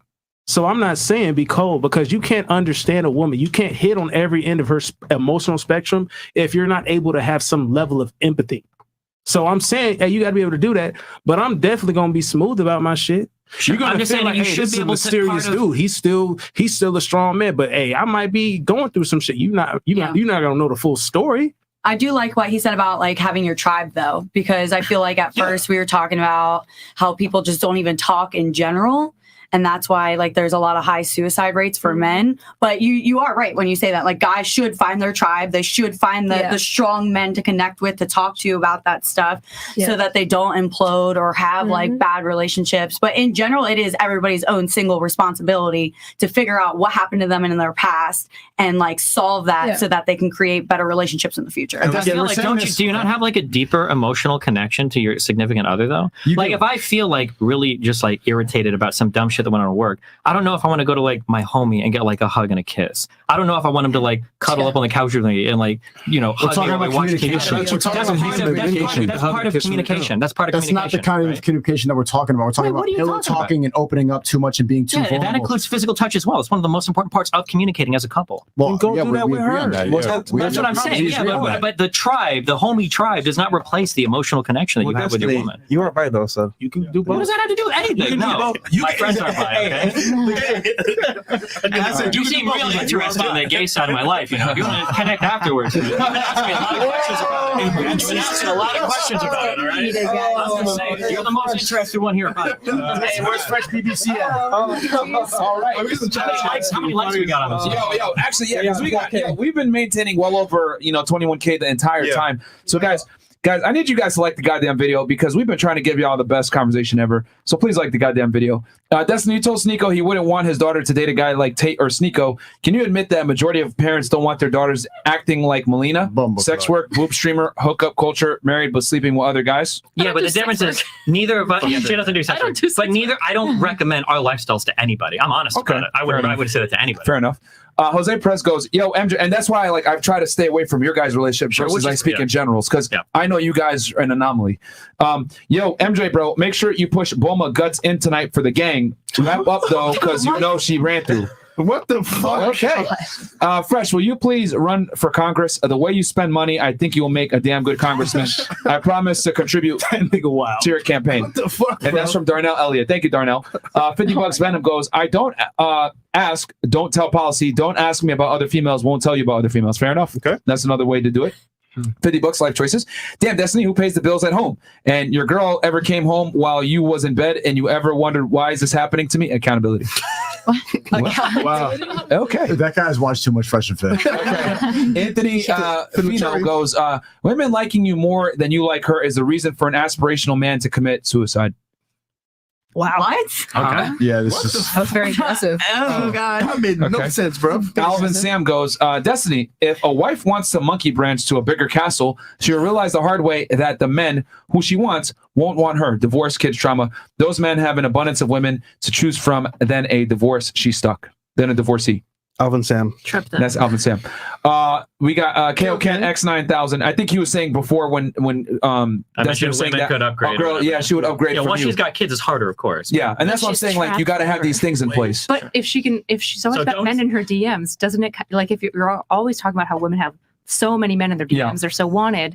Isn't it reasonable to assume that like she isn't kind of fucked? Like she could find somebody else because she's got all these men in her DMs. So could I. But you want to baby trap them, then you bring up the open relationship. Well, this is controversial. This sounds like this is controversial, but this is why I tell guys personally. I tell them, listen, if you're in a serious relationship with a girl, she shouldn't be on social media like all over the place. Like she shouldn't be going to the club. She shouldn't be going on girls' nights out. She shouldn't be doing anything that puts the relationship at risk. Now, if she wants to do that, fantastic, go ahead. But now you're single. Yeah, that's what I tell guys. Mitigate. You got to mitigate risk in your relationship because just like Destiny said earlier, given certain scenarios, your girl will cheat. So what I'm saying is that you need to eliminate those scenarios. Now here's the thing: she can do whatever she wants. You want to do it? Fantastic. You're no longer in a relationship with me, though. Facts. I tell guys to be able to put their foot down and walk away from women that they don't want certain behavior from. Oh my God. Yeah, fresh. Okay. Wait, they're piling up. Okay. All right. I'll speed through these. And then last thoughts. Fresh, favorite part of the show. KO Kim goes, how is a woman throwing her life away by having kids? That puts money above family. Destiny's mentality is poisonous for families. Myra trying to be an American, but he knows polygyny is safe haven for large families. Do you have anything on that? Yeah, so real quick, the thing is that like if a man and a woman run to the end of a relationship and then they both split and the man has been working and the woman's been raising a family, the man is super equipped and ready to hop right into another relationship. In fact, his value could have only increased over time, whereas the woman in dating strategy is like severely damaged at that point. Now she's got kids with the other baby daddy, maybe she's getting child support, maybe not, and she hasn't gotten any career, anything at all, and now she's like really... That's a fantastic and fair point. My only counter to that is that men rarely initiate breakups. And divorce. Yeah, but again, who says she got to give up her career though? Typically, what do you mean? Nowadays, How do you raise kids? What do you mean? Daycares. Women don't even. A lot of women don't raise kids now. You guys don't want women that work and have jobs and have college degrees. You call those guys? I would rather have. In the perfect world, I would rather have her raise the kid, but that's not happening. I'm talking about the common people today. Even broke people find a way to get their kid to daycare to go to their job. I noticed because I got a family that do this. So I ain't calling y'all out, but shit, they do that stuff, man. They find a way to get their kid. They barely raise their kids. Sure, that might be true for some people, but you can't deny today. No, you're just. It's a big coat. If you don't believe that most women come out of relationships with kids more damaged than men, Are do you serious? think that's the case? I want an answer. I literally know somebody. I don't care what you know. We're talking stats. I'm giving you an example right here of a man that literally got a divorce. You said, okay, we go through the end of this relationship and got a divorce. This man is living out of his car for like a year to financially recover. Okay, so I'm going to ask you again. I just want to hear that you don't want to answer the question. Who comes out after 5 or 10 year relationship? They have kids and they get divorced. Who's generally in a better position for the next? The man is severely down bad, and the woman's in a better situation. You know why? Because she's typically keeping the house. Yeah, right? She's keeping the kid, even if she's not as well. She could be a crackhead and she's still keeping the kids. Facts, because they don't want the father to have them.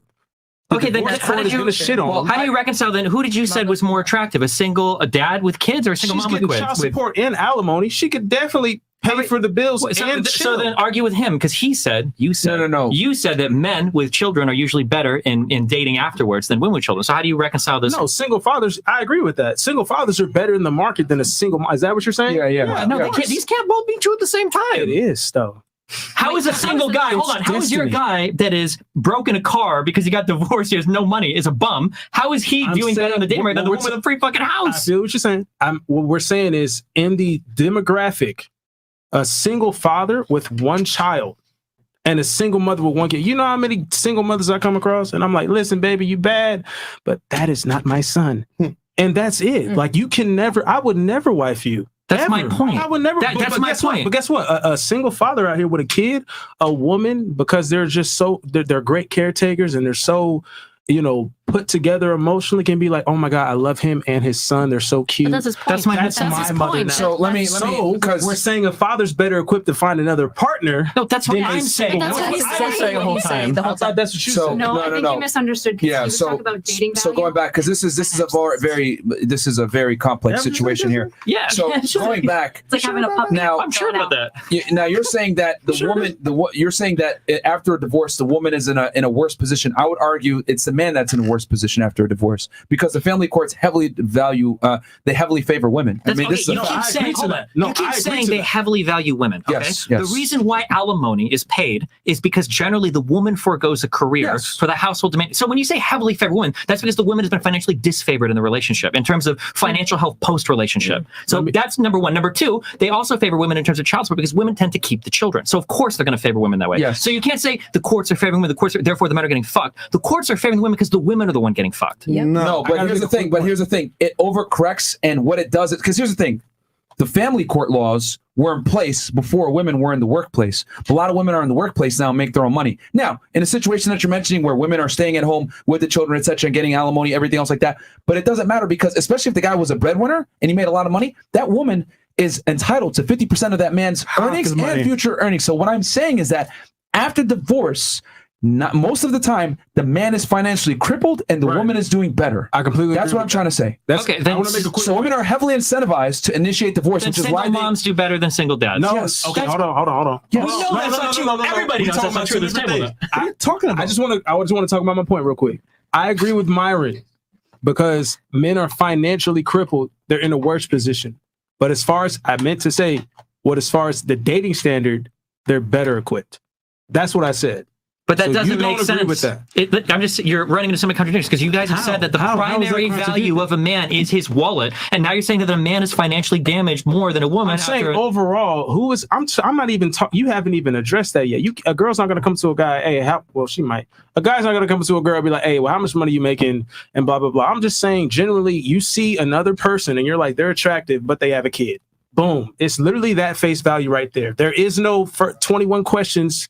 There's none of that. Oh, I get what he's saying. He's saying at face value. Okay. Yeah. All right. So he's saying for face value. I mean, I agree with you. I'm not going to date somebody that has a kid. Like, it's. I'm curious. Yeah. If you made enough money, I think you would. No, I wouldn't. Honestly. Okay, you said you were single. You wanted to. No, because the thing is, for me personally, it's like everybody's different, right? But like, I'm not going to date somebody with a kid because I want to have a kid with somebody and it be our first experience. Okay, I'm just here purely anecdotally then, just for a show of hands. How many people here think that single moms are way better off than single dads? So you have a relationship. In what perspective? And just overall, like, would you rather be, if you could step into any life, would you rather be like a single dad who divorced, or would you rather be a single mom divorced? In general, who do you think generally does better? If you think that single moms do better than single dads, raise your hand. Hold on. It depends on what angle. Like, what's the goal? Are we talking about getting dates, or are we talking about getting sex? Just in life, just in general, who would you rather be? I'll keep it simple. The single father does better only if he has money. Women will tolerate you having a child coming in with a child until if you have financial security. That's what I'm saying. But a lot of the time, it's a single mother that does better because a lot of guys will sit there and be a cuck and take care of a kid that isn't theirs. A lot of guys will do that. I feel like so many broken families, broken families that produce fucked up kids are usually single moms. Like, I don't know where this idea comes from. That maybe there's some like dating these like guys making $450K a year. They get these killer alimony things, but these aren't the guys that are normally like ending their relationships and they've got kids and everything's all fucking happens. But usually most of the people in that situation are okay. But when you look at most of the single parents, that's absolutely. We talk to a lot of guys that get this. I know you talk to a lot of people, but there's a country of 330 million but here's people. The thing, men overwhelmingly get killed by divorce, man. Like that's a fact. Like men lose a lot of money because they're usually earning more money. That's the case. Of course, that's what I'm trying to say. But that's not an argument for anything. No, it is because the argument is that women are heavily incentivized to initiate divorce because they get the major benefits from it. So what I'm saying is that men are far less likely to initiate divorce, even if they're not happy in a relationship. Whereas women will initiate divorce for no fault reasons all the time. Okay, I think the secret strategy then is if you're a guy, be okay with one cut kid. But find the woman who's a single mom, because apparently that's like you get a free fucking house, you get a ton of money from alimony and child. I guess that's like the secret. That's the secret. And have like just kids with her. You got the one half kid that you raise, whatever. Yeah, I guess that's the secret strategy. But it's an untapped dating market because everybody else hates single moms. So you're like on. I mean, a majority of child support alimony is paid from men to women, man, and guys get destroyed by divorce. Women don't typically get destroyed by divorce. So date those women because you're going to move into a house with another woman who's getting alimony. Where they all live in. Well, they have to be married for like 10 years to get alimony. There's a single moms are fucked. They're not living in these nice houses, these nice neighborhoods with these huge houses getting alimony. That's not the normal single mom. That contradicts what you guys say about people dating for money. Then if you're dating women for alimony money, then well, I'm saying if you want to date for money, you should find a woman who's getting alimony. I'm saying in your world. We're pointing out the logical inconsistency that's going on around but that's not sustainable. Any guy who dates a girl for money is not sustainable. Facts. Do you think that I'm actually recommending any of these things that I'm saying? Wait, what? Do you think that I'm actually recommending that men should go and date a bunch of single women? You didn't disagree it earlier. That's why I'm going based on I apologize. I said it ironically because based on the logic that I'm hearing right now, basically, to be honest, if a guy wants to be really set, he could just date a single mom, collect that alimony from it. It won't work in practice because of hypergamy. It will not work in practice because women are very territorial with their resources and they do not share their resources with men. And fun fact, women are way more intelligent when it comes to sharing their resource with the opposite gender. Men are stupid. They'll gladly sit there and support a girl that don't give a fuck about it, but a woman is not going to sit there and support a man. And if she does, it's always on a time clock. Fun fact, the 10 richest women in the world, how to get their money? Jeff Bezos' ex-wife. Right. Right. Yeah, but Or probably inheritance. also some of the Inheritance. poorest people on the planet are Shelter will- single mothers, right? Like Yep. they're the ones that are True. living in ghettos. They're the ones like working 60 to 70 hours a week. They can't even spend time with their But kids. that- Their kids that are goes often back ending to up in. women. Like you choose who you marry. You spend all those years with somebody, you get a divorce, you get fucked. That's you. You should know how long you should be with. Just because someone proposes to you doesn't mean you marry them. And that's the problem with women nowadays. They say yes to the first ring. It could be a shitty ring from Walmart, and they still say yes. And then they wonder why they get fucked in the end when they get divorced. I don't think we can't say that women are shooting for like the highest quality man, and then also women are just saying yes to the first But ring that that's- comes no, but along. that's These two the- things are no, no, no, inherently that's the- contradictory. you're Well, they got talking knocked about- up by you. Yeah, you're Yeah, talking about they got Miami knocked up. women, but the realistic women who are broke and fucked will take anybody because they don't have any validation from anyone other than Instagram. Okay, this is completely opposite of Okay, everything. all right. Okay. Hold on, we got some more. When your wife hits the wall, she going to want you to stop, will you?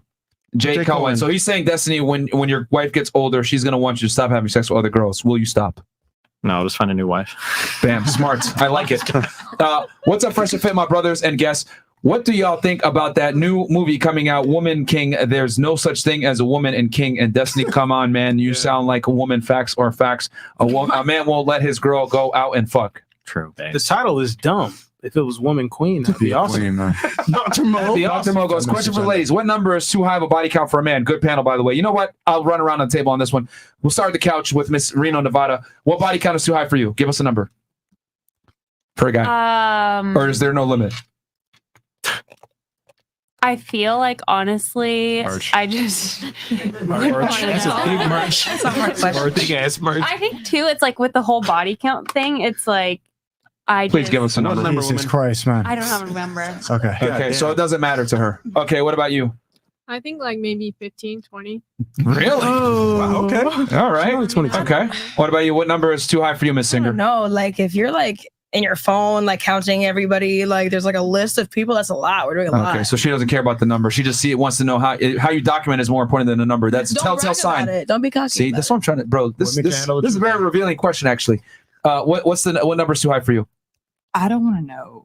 Okay. What about you? What number is too high for you? Good point. Good point. I don't really care. I don't care when it comes to that. What number is too high for you? You guys kept saying 300 people earlier, and I feel like if you hook up with 300 people, you might need sex therapy. Okay, that's too much. That's too much. That's your limit. What about you? What number is too high for you? Yeah, I guess it just depends on what age we're at. So like I'm 22, so if you're over like 30 or 40 right now, you've been getting busy, like jigging the sheets for real. So Okay, so that's too much for you? Over for 30? now- I mean, I'm 22, so Okay. What if the guy's 30? I don't know. if he's like 30, then I don't want to know. At that point, I just Okay. want to know that The you're older they are, the more you're acclimate. Yeah, More no, you're she don't wanna acclimate. know. What about you? What body count is too much for you, if any? I don't care. Okay. I don't care about anyone. Okay. What about you? What body? Well, you're married, I so know. Well, do you want to answer when I was single? It's going to be. It's not going to would it matter? Yeah, would it matter? Yeah. Go ahead. When I was single, for sure. Yeah. It did matter. Yeah. One body count. You need a virgin. Well, how old was I? I was like 22. So I would say like no more than 2 or 3. Yeah. Okay. So more experience than yourself. What about you? It doesn't matter. Okay. Very interesting. See, I'm telling y'all, man, women don't care about your body count. They really don't. They don't want to know, of course, but they don't care. Don't tell them. Life choice is $50. Being in an open relationship with your wife is the equivalent to being friends with benefits. If someone came to rob your house and you risked your life for her, not thinking, damn, if I die, she lives, she'll probably be in someone else's bed tomorrow. God damn, nigga. Oh my God. How often are you in these situations? Jesus. This guy is like a fucking man of action. Jose Perez goes, chat, who y'all think been ran through more, Bulma or Black China? Nice. What? Who's Black China? I don't know. Who's Black China? I get it. Okay, never mind. Okay. You of all people should know that. No, because I thought he meant in the room. But he means like Actual Black China. move forward. Okay. I get it. Johnny Walker, $50. The more promiscuous a woman has been prior to marriage, the more likely she is to divorce her husband. Previous studies have demonstrated this. That's another reason why a woman's past matters. Okay. Life Choices goes, here's $50 do the candy store analogy. Yeah, well, I think we've established that men must create their value to get sex, women don't.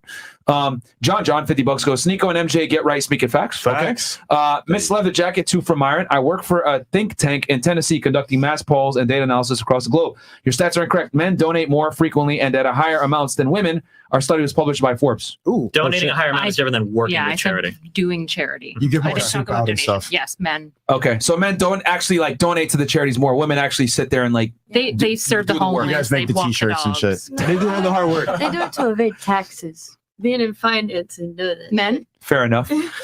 Box of Oranges 84 goes, Destiny and Calgary Girl are arguing their points in good faith. You guys should level with them at least. Sneeko, you still argue like a child, just being honest. Hey, suck my dick. Facts. Okay. Red Pill 1084 goes, Destiny is so invested in the fact this girl is using him for security while she bones athletes and studs. His mind is mush in the realm of how a girlfriend's supposed to treat him. Absolutely true. Yeah, girl. My mind is just falling in line here. Okay. Manjot Singtor goes, for the ladies, imagine you have been married to your ideal man for 5 years. You have kids, a big house, and a dog. Now let's say Channing Tatum hits you up saying, hey, let's sleep together and no one will find out, guaranteed. Would you go for it? No. Channing Tatum's not my type. Yeah. Stop the cat. What if not- it you're was not your gonna type? Let's ruin assume. something. Okay, who would sleep with him? Raise a hands. Make it simple. Okay, she would. Nice. Destiny? You would sleep. So you give up your relationship and sleep with him? Wait. I probably didn't hear the question right. I'm so Okay. sorry. Okay, you're with the guy of your dreams, kids, the house, all that other stuff. Channing Tatum hits you It up. ain't worth it. Would you? Oh, that, no. Okay, on the couch. I'm curious. Do you believe that answer, or is this the time when the women are being truthful when they agree with you? No. Because that's cap. Everyone would fucking do it. Guaranteed. I'm guaranteed. I'm the only one that was On the honest. couch, would y'all smash Channing Tatum? No. Happy, don't mess with my room. You guys are all just lying. It's like code. You're all lying. That's all it is. It's just circumstantial. No, There is some you're so A-list lying. celebrity that could walk into the room, and if you could get away with it, No. This is your partner. Destiny. They call them all liars? How could you? absolutely. That's not very The feminine. difference between you and me is I know everybody lies, not just women. Everybody's coping If I have here. the perfect situation, I'm not going to ruin it. That is my challenge. Like, I No, love let's people. assume that he wouldn't. I think the question was that he wouldn't find out. Yeah, It they doesn't find matter. I know, It's they find still out the moral different. value Things of would be it. different. Like, Guilt would that's eat me fucked up. Yeah, I my think I would guilt. tell my husband though, like, hey, this happened. Are you okay with it? That's more honest. That's more honest. If someone came to him and said, Yeah, I'd be like, all right, babe, go ahead, like, go do it. I think the purpose of that question, I think really the reason why he asked that was to establish that like when a woman has security from a man that she loves, admires, respects, other men are virtually invisible to her. Well, I know I that's think what that's what he's trying to I say. try to ask you. Yeah, But I think that's it's what funny I'm that trying to when women say articulate. something they disagree with you, you say they're all lying. But when they agree with you, they're being totally honest. There's a little bit of a strange Only worldview. trust Well, women that when one, they some of the girls might be lying. Who knows? Who knows? I asked the same question to married men and single men, and would they sleep with a 22-year-old slim, thick blonde with blue eyes if there's a guarantee that their ideal wife won't find out? Literally, all of them have said yes in a heartbeat. Yes. And that's from Manjot Singtor. Yes, I always say guys always want to exercise options. The problem is that most guys can't. It goes Destiny top C cuck. Mine on fire tonight. Destiny is making good points, but the arguments come from the idealistic perspective instead of how things actually are. Same for the Canadian girl. Free the Cobra and Talisman. Do you have anything you want to say back, Destiny? Free the Cobra Man. Okay, there you go. Oh my Ferg 264. Absolutely great discussion, and don't think next comment is taking anything away from this. But Chris is the only thing entertaining about this episode tonight. Let that man do his thing.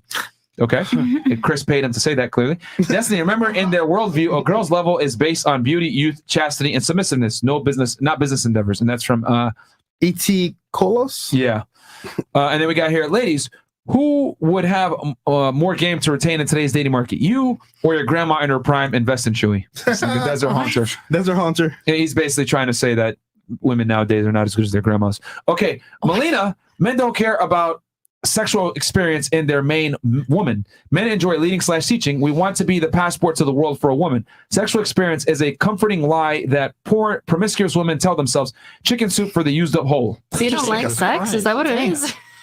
No, I think just most don't of them like the don't. pleasure of it. I don't think you. Yeah. I don't Oh wait, think there so. was a question earlier then, so I'm curious. So Sure. how many men here don't eat pussy? Oh, good question. I don't. Has to be my main girl. Who said no? Why just men? So yes, no. I'll eat some pussy. The pussy, don't. it has to be like Fresh said, main girl Only. and then it got to look Oh my pretty God. too. So if you don't keep your Jeez. stuff I up, agree. it better smell Main good. chick. You better take care of that whole thing. And you don't understand why so many women are sexually suppressed. Yeah, this is pretty Like well, this is not nice to hear. Yeah. pH is Of all course right. you don't want to this way. sleep Put around. it this way. I together. do a phenomenal job. I do a phenomenal job. I don't have How to. do you know that? That's, Yeah, what? I know She's what I do. lying. Like every You other can man. taste You crazy. feel it. Your whole crazy. face is white. I teach this. I teach this. I know what I do. I do it well. Fix your pH. So and you when won't I be so do it- impressed. Yeah, there you go. Success chaser. Yeah. Okay. And going back to what I was saying, I mean, it's very simple. Men want to wife up girls that have less experience. Men value inexperience. Women value experience. Got It a is what lot of it is. experience. Melina left her ex, who let her be in an open relationship, to be with Destiny. There's a video where you can hear them in the next room, and the ex is trying to be okay with it. Trust me, she's looking for the next in Miami too, Destiny. Whoa. You have anything There's a stream that we did where people think they can hear us fucking in the background. We were not. But we're not. But it's just like, it's a meme that gets passed around my community. Yeah. Oh, okay. Destiny, you're failing to understand that a high-value man's burden of performance is financial provision and not sexual fidelity. Women naturally pick men based on socioeconomic status, hypergamy. So why should she expect sexual fidelity from a high-value man? That's just not. I don't think that's reality. I simply don't believe it. Maybe in Miami, in the crazy Miami world, but like most women aren't going to be okay with a guy that cheats. Okay. 100%. Like infidelity is one of the huge reasons why people like initiate divorce and shit. It's like, I think it's the top 3 reason. It's finances number one. Yeah. Finance might be number one, sure, but infidelity is like a huge one too. Like, yeah. Your job as a man is to spread your seed and have as many children as possible with as many women as possible. Shout out to Nick Cannon. That's from Nick Cannon. Jesus. Josh G goes, if you read the Bible in regards to adultery, only married women are prohibited from having sex with other men. Men, whether married or not, and even single women are only prohibited from incest. Abraham, Jacob, King David, King Solomon are proof. I'm pretty sure one of the 10 commandments is you can't covet your. I was going to say, I'm going to introduce him to the Levite law. I don't know what to say about that. All right. What is the thought that down through history, men have had multiple women? Tribal leaders, kings, and warlords did that, but doesn't apply to majority of the population. Highlighted leaders down through history aren't a good example of the regular populace. Okay, so this is an interesting thing. It gets brought up a lot in red pill communities. People talk about how there used to be these hypergamous societies. These weren't hypergamous societies because the women were choosing it. It's because men ran the societies and they forced the women to do it. It's not like the women were like, oh yeah, like 20 of us are gonna go like be with this fucking warlord. It was that like really high class women were sectioned off by the men to be in their own area. Like it wasn't the woman's choice. It was either you do it or you die.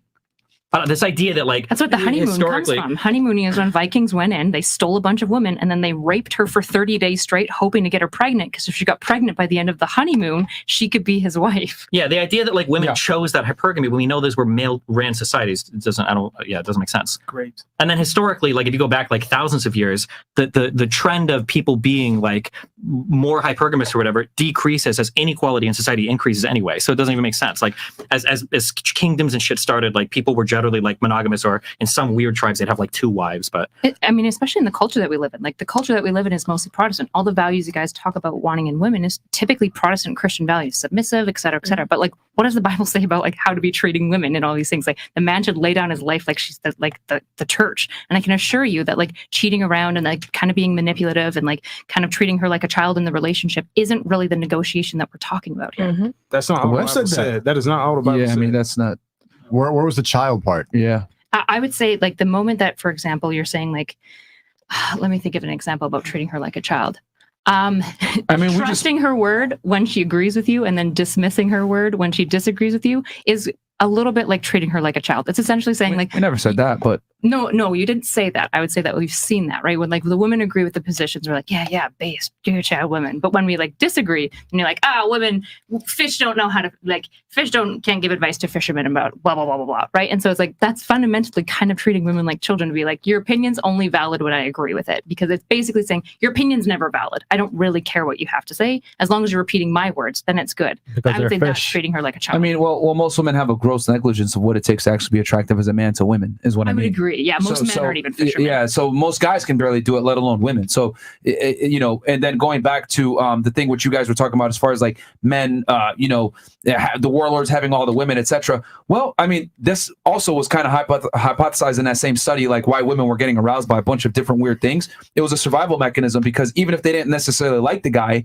that they were hooking up with, it was a survival trait to be able to still get wet down there, so that it would ensure their survival with the guy. It was a theory that they probably but like now we're saying the women in society aren't naturally hypergamous. They're just trying to avoid getting fucking murdered. I mean, I think we live in a different society today. I know, of course. But going back, if you give your head or not. but this is why they hypothesize that why women are aroused by a multitude of different things, because let's be a little bit mature about it. The reason why is because from a survival standpoint, remember, women are the more vulnerable sex. Only in today's day and age are like women are able to get the protecting and provisioning from society, but before it was exclusively given to them by the men that they aligned themselves with. So how would you survive in times of peril when things were going crazy? Well, you had to go ahead and submit to the guys that came in and took over, right? So Yeah, That's I what I'm agree. saying. But So it's still it was it's not something like to have one guy is hypothesize. coming over, taking over like 20 women or something, right? It's they're warring tribes and shit. But like, well, yeah, I mean, it's not to the an victor goes all the ultra-high spoils. That's sure, what they used to say. So, I mean, we also have to be like careful about art. Like Evo Psych is a really like sketchy field to like try to interpret really well, because like a lot of it is essentially theoretical speculation. Like theoretical speculation's cool. The issue is like it's really hard to point to like strong, clear biological things when it's like we can't identify genes. There's epigenetics at play. We also have a thing, for example, like as we construct society, we'll epigenetically like build that into the genes as well. So but it came. But here's the thing: it came from a valid source. Like they clearly were able to establish that like what women say they're aroused by versus what they actually are aroused by are two different things. So they were able to theorize that the reason why women's arousals don't necessarily correlate with what they say that they're aroused by was because, and they came with that speculation that it was a survival tactic because before, right, women didn't have the same ability to sexually select. Like they were at the mercy of the strongest men that were around, obviously. so when you say, so that's what they were saying. It's just a theory that they came up with. Yeah, and so the fact That's is all I'm the saying. arousal. Like I would agree with your fact if you're citing a source, then that's the fact. The issue is like the theory isn't like we can't go around and it's say just that this speculation. theory is true. Speculation. I didn't say that. I'm just saying speculation. This is really important, and it is the number one issue with a field like Evo Psych is all of these stories that they have a name for them. They're called just so stories. So basically, you get a collection of facts, and then you try to make a story that explains them all. But the problem is you have no evidence whatsoever for that story. Like it might be the case that women adapted to some survival mechanism, blah blah blah blah. Yeah. It might also be the case that women today are shamed for a lot of sex, so they lie about what they're into because they feel like they'll be made fun of for it. That might not be a survival mechanism at all. That might just be some shit that came from religion. That might have been some shit that started in the Middle Ages or some shit, right? Yeah, it's a hard theory. to say, right? It's a theory. It's speculation. Steven, have you invested time learning about a woman's favorite reality shows, Instagram favorite color cats, starting over dating? Men really leave their main woman. Your argument about a man exercising options, not giving that main woman security is fallacious. I haven't watched the most popular reality TV show, so I don't know. Okay. I'm not equipped with that. Disagree with Destiny Myron and Fresh have shown in past episodes videos of wives cheating on faithful monogamous husbands because they're bored or they've got too comfortable. It happens a lot more than you think nowadays. Yeah, I would say like this is why I think it's very important for the guys to maintain their attraction. A lot of guys get complacent, fat. They lose their ambition when they have one girl. If you look at like, sorry to be a nerd again, if you look at like the 2022 poll and 21 and 2018, when you look at like the reasons like across about 24 countries why men and women cheat, men cheat because she was hot.